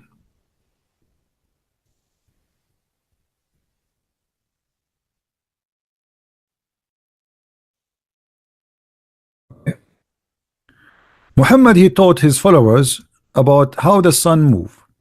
And remember, he is a prophet who prophesy. He is prophesying about how the sun movement, something nobody knows at that time, save the prophet. Look what Muhammad he said. Once I was with the prophet in the mosque. At the time of the sunset, the prophet said, "O Abu Dhar, do you know where the sun set?" I replied, "Allah and his apostle knows best." He said, "It goes and prostrate itself under Allah's throne." And that what's mean that Allah is saying in the Quran, and the sun runs onto a fixed course. The Muslim, they made articles of science about this. They claim that the prophet he speak about the galaxies and the orbit, but this is the orbit of the sun. The sun goes every day from the east to the west. Read it. And not only that, let us see different reference.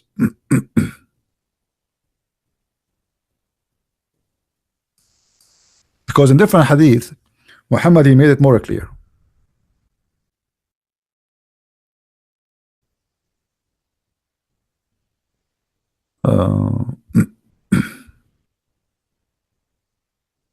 Here we go. This is a Sahih hadith, this is Sahih Muslim, and this is the hadith number.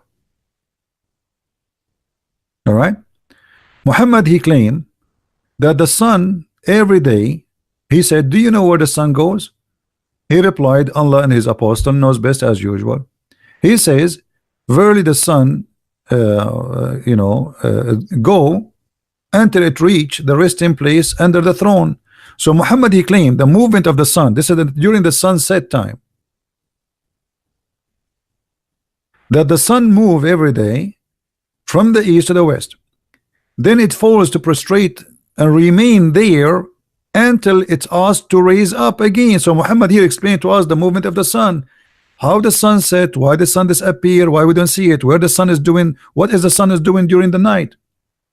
During the night, the sun is sleeping under the throne of Allah. Guys, are you following with me? The sun is under the throne of Allah, and the sun will keep doing this every day, and it goes back and continues emerging out from the rising place of the sun. So this is the normal behavior of the sun. This is alone is enough to prove to us that Muhammad is a big fat liar. Do we have any Muslim here want to say something different? Isn't it this is alone is enough to prove that Muhammad is a false prophet? When Muhammad he says where the sun goes, and the man he says to him, Allah and his apostle knows best. You see, Muhammad he don't claim his knowledge from his own. He says Allah and his apostle knows best. Muhammad he did not say don't involve Allah here, I'm guessing. No, he accept what the man says, Allah and his apostle knows best. Muhammad here is speaking as the apostle of Allah, not as a Bedouin. He is guessing how the sun set or rise. So Muhammad here claiming that this is how the sun spend her night, goes every day, sleep under the throne of Allah, and then in the morning Allah will wake up the sun and he will send it back where it's risen from, and then the story continue. So we'll go back, it goes back and continues emerging out of its rising place, and it glitz till it reach the place of the rest under the throne, and fail and prostrate and remain. This is like a normal behavior for the sun. It's that in that state it is asked to raise and return to the place where you come. Look here, this is a change. The sun, the sun at the last day come from where? Come from the west, like went from the east, come to the west. So it appeared to Allah under the throne under the west. So Allah this time he will ask the sun to go and appear from the west, not from the east, and will return and emerge from its rising place. This is the normal thing, and then enter until then it would be raised, and it rise and up and emerge out from the place where you're sitting, and it will raise from the place of sitting. So when Muhammad he claimed that one of the signs of the judgment day, the sun will appear from the west, proven to us that he is a false prophet, because he is claiming that the sun is moving from A to B, and the sun sleep every night under the throne of Allah. And the throne, the sun movement is the sun going from east to the west, not the earth is moving around itself. Do you see it, Muslims? So if Muhammad is a prophet of Allah, how he makes such a stupid lie? And this will be added to thousands of stupid lies Muhammad he said.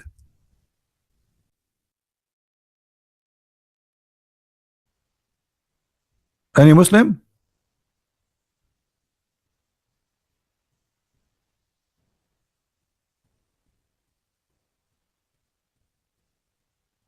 Do we have any Muslim here when either Muhammad is a prophet or he's a liar? Obviously this is a lie. If Muhammad is a prophet claiming that Allah told him this is about Allah, this is not about science now, this is about religion supposedly. As you see, the sun goes portrayed under the throne of Allah. He's saying, do you know where the sun goes? You see what the question, guys? So the Muslim cannot play games and say this is not do you know where the sun goes? At the time of the sunset, he said to him, do you know where the sun goes? So this is about where the sun goes, and he explained. So this is a sign of the judgment day, and the son of the judgment day, that the sun would appear from the west. Why? Because the sun goes every day from the east to the west and sleep on the throne of Allah, and then one day Allah will not allow the sun to come from the west. He will allow it to come from the east. He will allow it only to come from the west. This is alone proven to us that Muhammad, all his signs of judgment day is a lie. Any Abdul?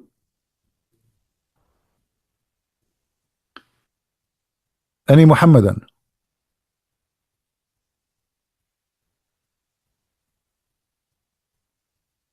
If there is any Muslim who would like to call me right now, right here, and challenge me, feel free, please. Proverbs. We don't want to change the topic, my friend. And the Taoist tribe, I don't know what do you mean. If there is any Muslim would like to call me, this guy Naku, whatever his name, before he called us, he's a kid, right? Isn't this is the same kid he called us before?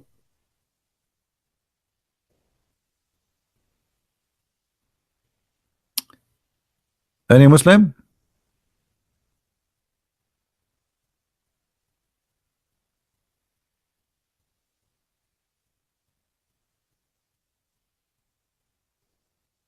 Clear signs that Muhammad is a false prophet. What else? Are we done? No, we are not done. There is endless. What about Muhammad claiming that the sun set in the murky water? And this is in the Quran. And this is confirmed in the Hadith. And this is a Sahih Hadith. I was sitting behind Allah Messenger, who was riding a donkey. While the sun was sitting, he asked, do you know where the sun set? I replied, Allah and his apostle knows best. He said it's set in a murky water.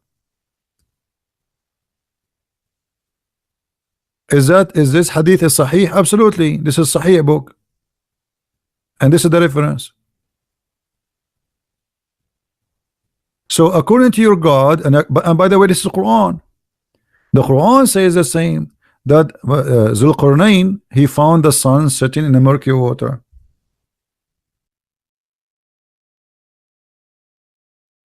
So how you say to me Muhammad is a prophet? What else? Anyone can remind me of some stupid things Muhammad is? Everything's stupid. What about how the baby is made? The sun sitting, he found the sun sitting in muddy water, and this is exactly what Muhammad said in the hadith.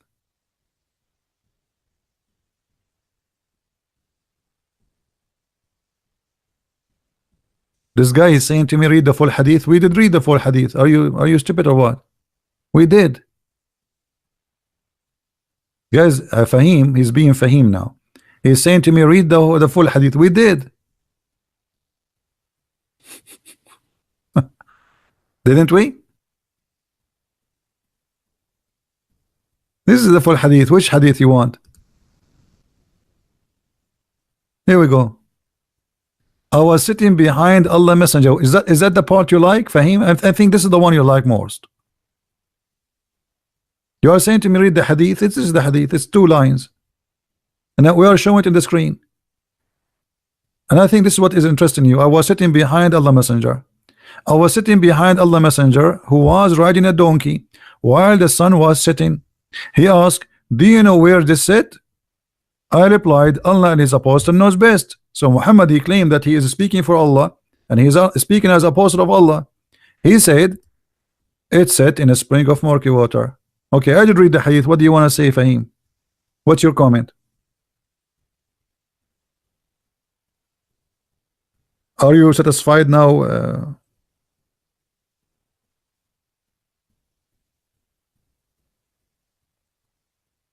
With the hadith?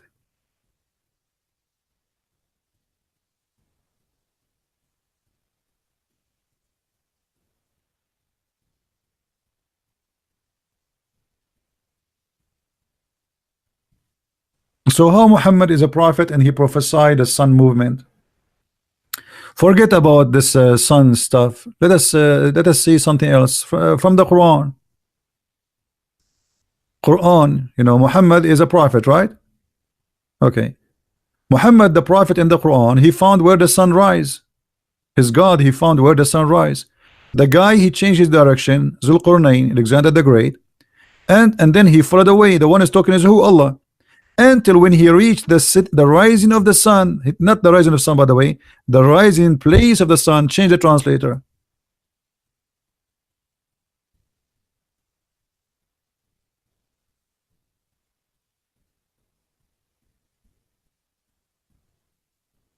I mean, Muslims, they love to fabricate translation. Let us see. Till when he reached the rising place of the sun. Hey Muslims, where is the place where the sun rise? How this guy he reached the rising place of the sun? Muhammad now is telling us about the past. He's a prophet. A past nobody knows. Correct, guys? Prophecies can go back on time, which telling about something nobody knows. Usually prophecy, when we say prophecy, is about future, like telling us what will happen. But now prophecy goes backward. Muhammad is telling us something nobody knows, only him.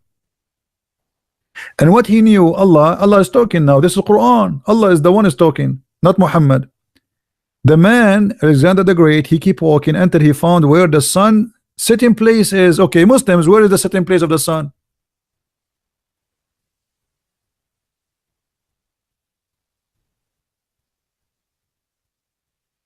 Anyone can tell me where is the setting place of the sun?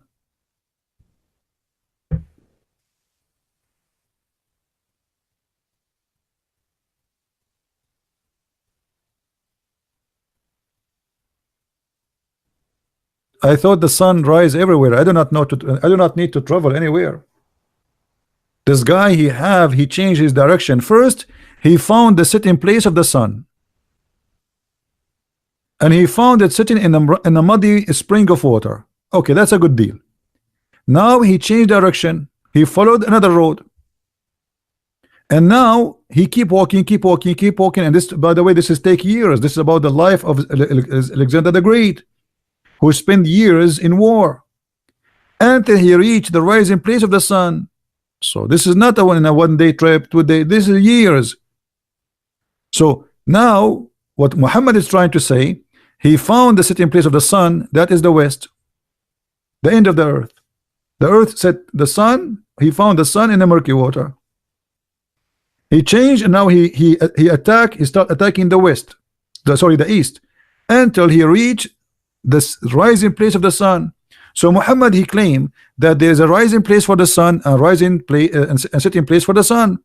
And now he found the sun rising on people, and there's people next to it. There's people who live there. Is that a prophet of God?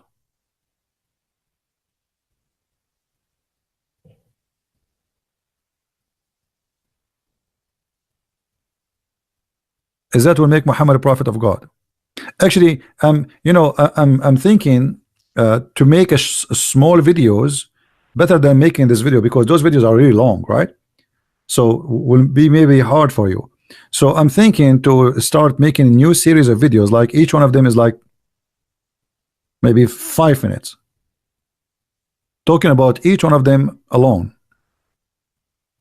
And post it and you download. What do you think, guys?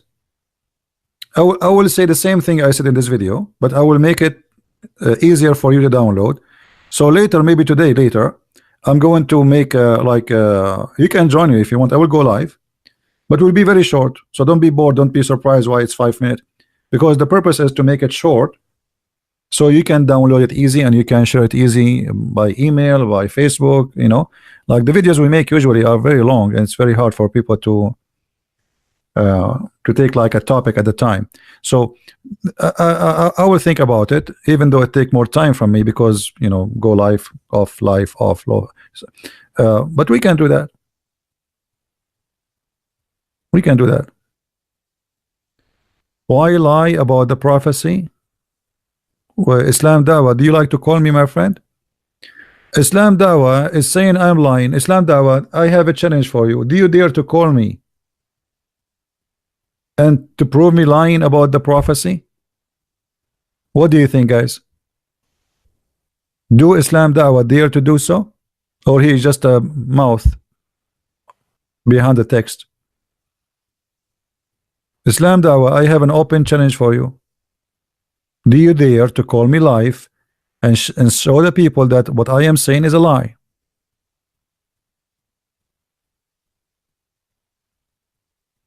What happened to Islam Dawah? He faint. He's not talking no more. What about your Bible prophecy? Why you change the topic now? Here we go. A second ago you said to me I'm lying. I thought you wanna get me busted. You see, the second you put them in the corner, challenge them to prove me lying. What about my Bible, my friend? Okay, so you admit that your prophet is a liar. So by changing the topic, saying what about your Bible, that's mean you admit that your prophet is a liar. So thank you for leaving Islam. Do you like to call me Islam Dawah and say I am out of Islam, my prophet is a liar? What do you say? Because either you take the challenge you just made that I am lying and you prove it to everybody and everybody will listen to you. I will give you all the time to talk. What do you say, Islam Dawah?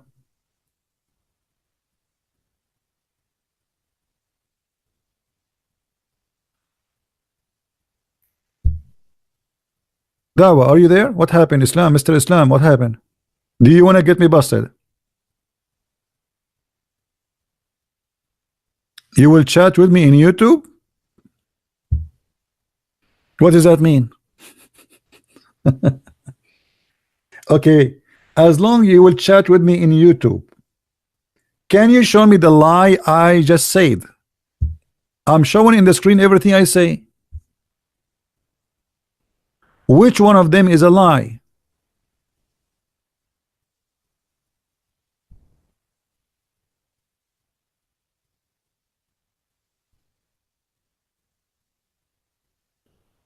No answer. He found the rising place of the sun. I want to Islam Dawah and the Muslims who they are in the chat to tell us where is the rising place of the sun, where we can find that. And look what happened. There he found the people of Gog and Magog. Where we can find those people who Allah put them behind a dam? Any Muslim can tell us? If Muhammad is a true prophet, he prophesied that Alexander the Great, long time ago, he put a huge nation, they are very scary nation, warrior, and they have a very funny look, to the point they sleep inside their ear. The ear of each one of them is in the size of a tent, and each one of them, he can have sex and have 1,000 baby. So where we can find this nation, Gog and Magog?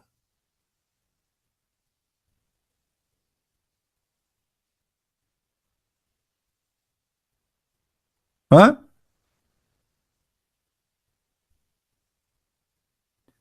Arabian prophet, call ultimate truth. This is you, ultimate fart.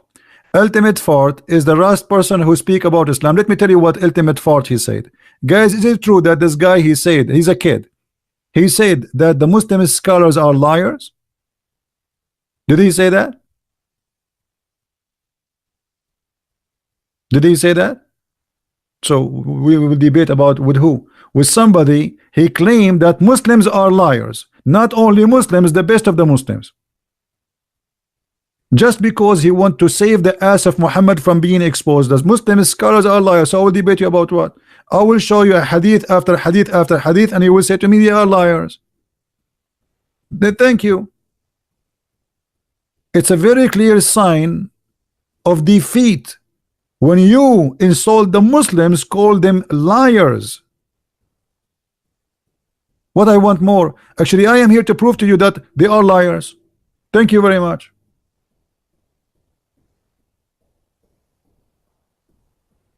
And as long you are there, ultimate fart, what about your answer? Answer, here we go. Where is the people of Gog and Magog?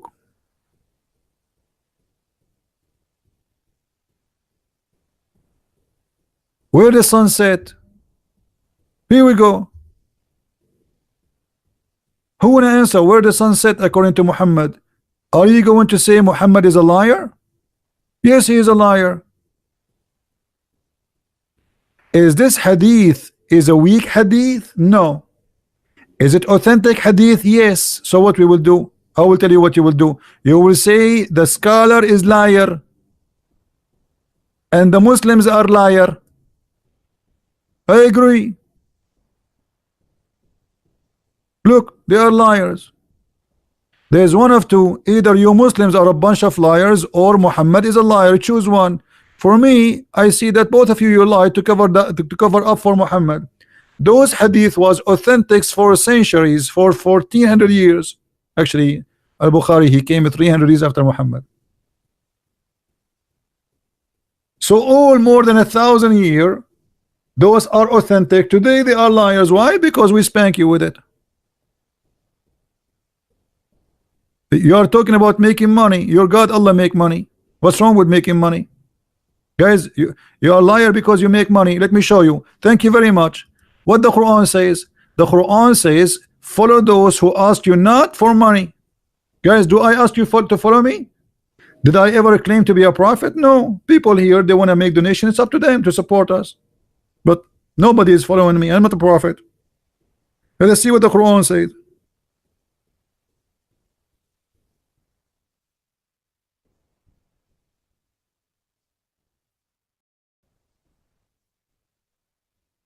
Read carefully and love. The Quran said, follow those who ask no fees. He asked you for no fee. Guys, is my program for free? It's for free. Nobody need to give any donation. The poor, the rich, the Muslims, the Hindu, the Buddhas, always welcome. We ask for no people for fees. You're a prophet in the Quran speaking about Paul. This is about Paul, by the way. The one here is talking, this is Paul. You Muslims keep attacking Paul day and night. But the one is talking here is Paul and Peter and Simon Peter and John, according to Muhammad. Follow those who ask you for no fees. Okay, did Muhammad ask you for fees?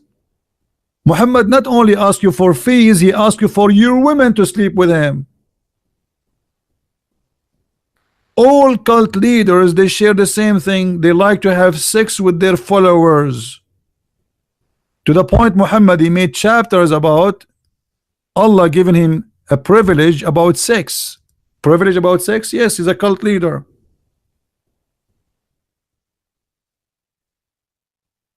Are we lying? No. We prove it in the front of you. Here we go. And this is your translation. Look at the list. Allah, he allowed the prophet to have sex with them. Look at this. And by the way, here I find it very funny and very stupid. Oh Allah, apostle, we have made lawful for you to have sex with your wives. Thank you, Allah. For the first time ever, we heard a wisdom of God saying you can have sex with your wife. So the guy, he have sex with them all this time, and now you are saying to him you can have sex with them. Continue. And anyone who you possess, your sex slaves. Rape all the slaves. And anyone given to you in a slave of war, and the daughter of your uncle, and the daughter of your uncle from your father, and the daughter of your uncle from your mother's side, and the daughter on the all of this. And then he says, and I believe in women if she give herself into the prophet, if he desire to F her, not to marry her. And look, it's a privilege for thee only. A clear sign of a cult leader is sexual privilege. You can go right now and search on Google, and you will find all cult leaders. They give themselves a privilege to sleep with the women who follow them. Why Muhammad, who is a prophet of God, he need a privilege about his penis? He have already many wives, many women. What the point of this privilege? So do you see what you did, Islam Dawah? You opened the gate of hell on your prophet. You spoke about money. Your prophet not only he asked for money, he asked for vagina. Let us show you more. Are we done? No. You cannot even meet the prophet without paying him in the front.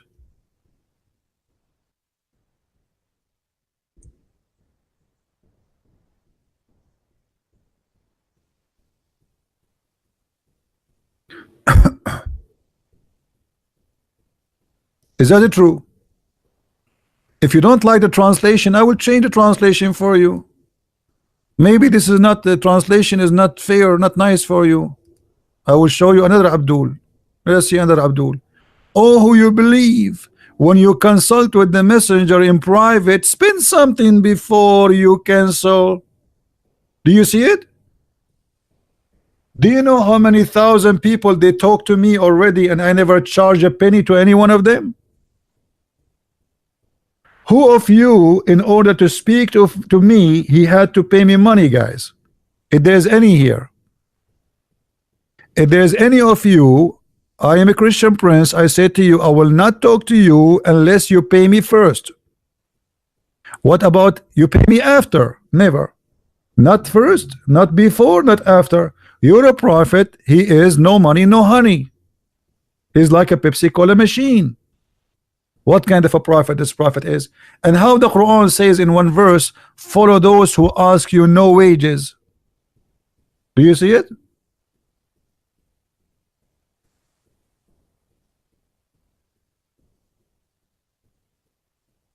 Actually, I have headache because I keep answering people emails. I give up Facebook and Skype because it's too much. I cannot even do work no more.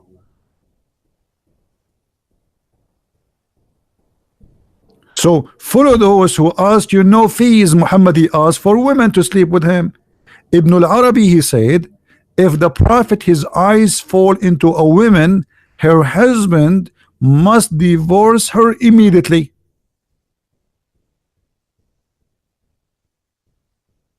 So he can have her. The prophet, if you like your wife, you have to divorce her immediately?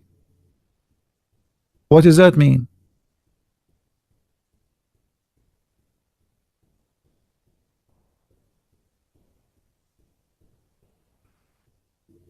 What happened to the Muslims? They are, look, they are not saying anything. They are in mute. Where is the Muslims when I get us busted?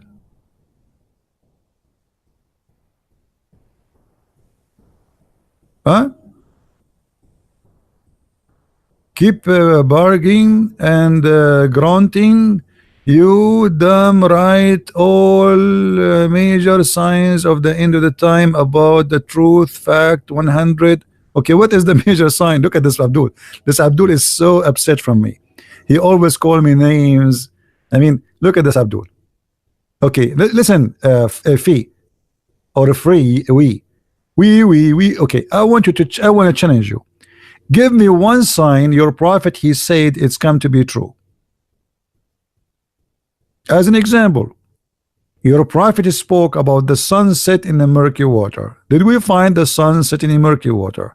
The sun rise in place. The sun set in place.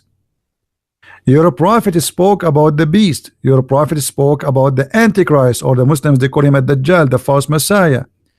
Your prophet he spoke about that the plague will not enter Mecca and Medina, but the plague enter Mecca and Medina. You can go right now to the Saudi Arabia website, and they have studies about how many people die in plague. So how Muhammad he says plague will never enter Mecca and Medina?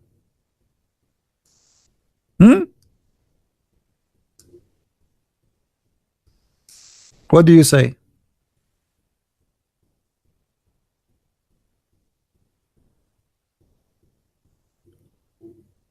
I think the only thing Muhammad he said is truthful is when he said that a Muslim in the heaven, like this guy free, he is going to give birth to a baby, and I would like to see that live on camera.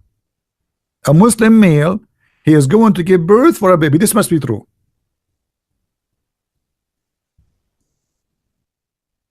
The question is,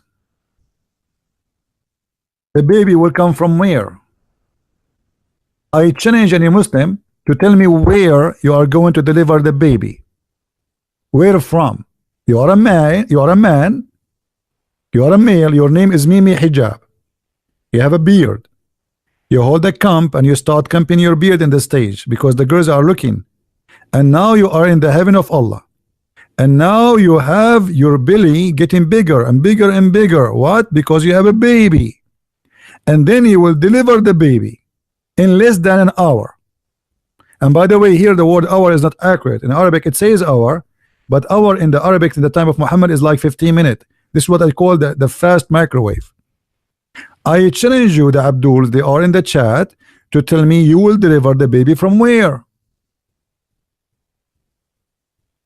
I will give you three options: from your nose, from your mouth, or from your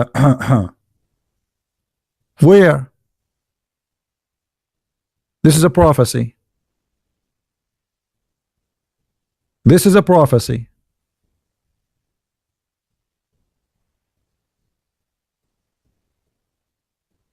Are you against this prophecy or you support this prophecy?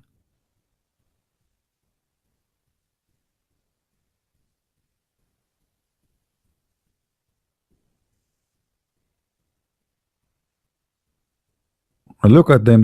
What happened to them? They are not there. They don't answer.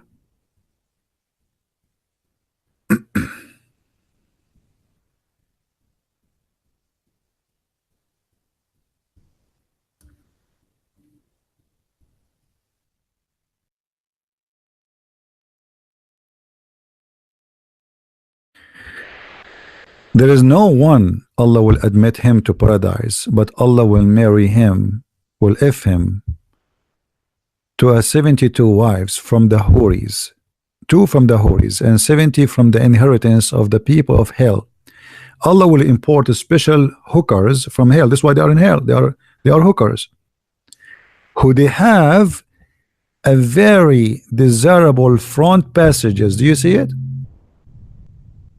The God of Allah promising us that he will import for us hookers from striptease clubs who have very nice front passages, and you know what I'm talking about. And not only that, he promised you that your main member will never go flat. This is a prophecy too.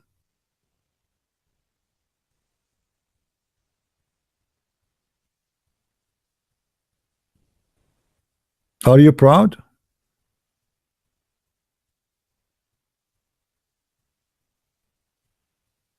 Matt Davis, he is saying Quran is authentic. Well, the Quran is authentic or not, Quran have nothing to do with peace. Uh, few days ago, many countries they were complaining about Saudi Arabia crucifying people, but this is in the Quran.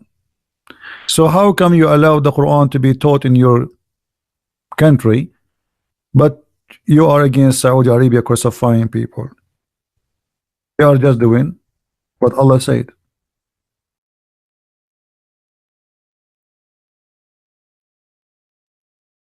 This is in the Quran. Cutting hands, cutting feet, crucifixion, putting nails in the eyes, it's in front of you. Chapter 5, verse number 33.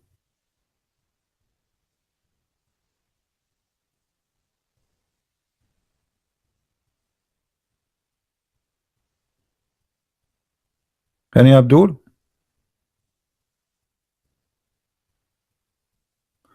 Come to Saudi Arabia, you will see. Who said I wasn't in Saudi Arabia? Maybe I know Saudi Arabia more than you. And what if I came to Saudi Arabia, what you can do? Actually, Saudi Arabia is the most safe place for me because the Saudi, they will never dare to touch me. I'm an American citizen. You will be trembling in your booty when you see me. Do you dare?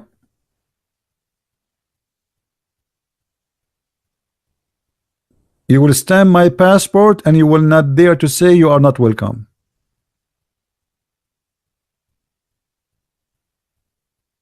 What do you say? I can go right now to Emirat. Arrest me, I challenge you.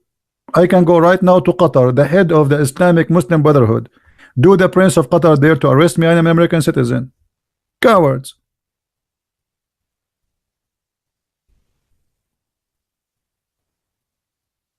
You will not dare. Trump, he will hang the Prince of Qatar from his jalabiya. Somebody is asking me, Jesus is real. Okay, let me ask you, what is the date today? Maybe you are drunk in order to answer you. Mr. Mom. As long you're asking me about Jesus is real, what is the date today? Maybe you are drunk.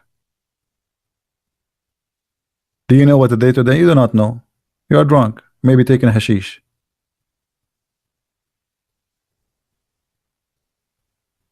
He's searching Google. What is the date today?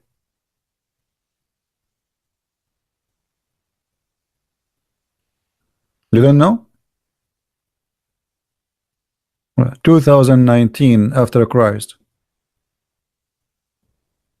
Look how stupid you are. Is Jesus real? All your history, your salary, your computer, your watch, your phone, everything around you, your internet work by the time of Jesus. And you are asking until now, wondering if Jesus is real? This is how stupid you are.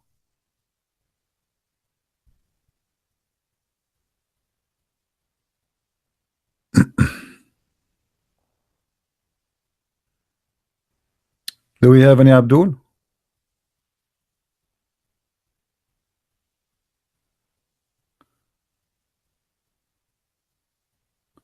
No, we will not stop going live. But I just said, like this video, I'm thinking to not to keep it. I will make after I finish now, right away. I will make small series of small ones, so you guys you can download it and you can share it easy, like 5 minutes, maybe 10 minutes each, like whatever time to finish the topic. But it's going to be short, like for sure less than 15 minutes. So you guys you can download it easy. Why Quran show the truth for you? Because you're an idiot. Where is the truth in the Quran? Show me. Show me where is the truth in the Quran? Like what? What is the truth? That the baby is coming from a sperm, and the sperm is coming from the backbone? Hmm? Is that the truth? Hey, Muhammad is prophesying that there is a baby is made by the sperm which is coming from the ribs of the woman and the backbone of the man. I mean, this is the truth. He showed you the truth. That's it. I mean, that's it.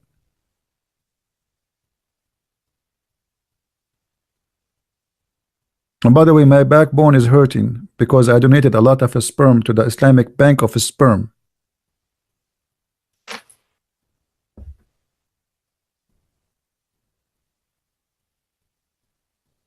Any Abdul? Here we go. This is a false prophecy. A prophet, he claimed that he knew how the baby is created.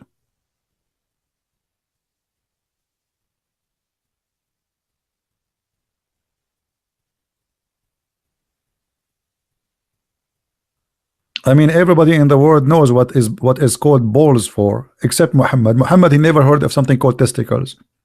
Muhammad, he think that the sperm is coming from the ribs of the women and the backbone of the man. If you don't believe me, I can go and open the tafsir for you. Let's go to the tafsir. All right, shall we? Go to the tafsir, brother. Let us show you the tafsir, so you don't say we are making things up. You see, I want to finish so I can go and do the small videos, but those guys, they are coming here. Let us see. We go to Ibn Kathir. We go to chapter 86. All right. And then, bingo. Read carefully with me. This is Ibn Kathir. Not my book, not my words. I have nothing to do with it. He is explaining to you the Quran, brother. MashaAllah. Look how the human mean is made. Okay. Proceeding, there's a gushing fluid, gushing forth fluid, sexual fluid, come bursting forth from the men and the women. Okay, from where? Let us see. It comes from both of them, proceeding from between the backbone and the ribs, meaning the backbone of the man and the ribs of the women. I'm really convinced Muhammad is a prophet. He showed me the truth. I was blind. Huh? Proceeding from between the backbone and the ribs, the backbone of Muhammad, the man, and the ribs of the women. Okay, guys, you know what? I'm going to stop here and I'm go back. Give me just 5 minutes. Just give me 5 minutes. I will go live and we will make series of false prophecy of Prophet Muhammad. And just take a note. We will not stay long, which means I will hang up after maybe 5 or 10 minutes and might come back again. So join us again. 5-10 minutes and I hang up and come back again, etc. Until I cannot, like, I get tired from this. Shall we do it? Shall we do it? All right. Let us hang up on here. And this video, I'm not going to keep it, so because it's so long, and we will repeat the same things. But maybe no, we do not need to repeat. I mean, he have million lies. Why we need to repeat? But we can just cover some of the lies we mentioned. All right. There's no need to repeat. But I can provide you with endless lies of Muhammad. We are just showing like the most. We are just responding to the Muslims. Otherwise, everything this guy he said is a lie. So give me my maybe 5 or 10 minutes. All right. And I will come back live on air again and we will do some more videos. All right. Thank you very much.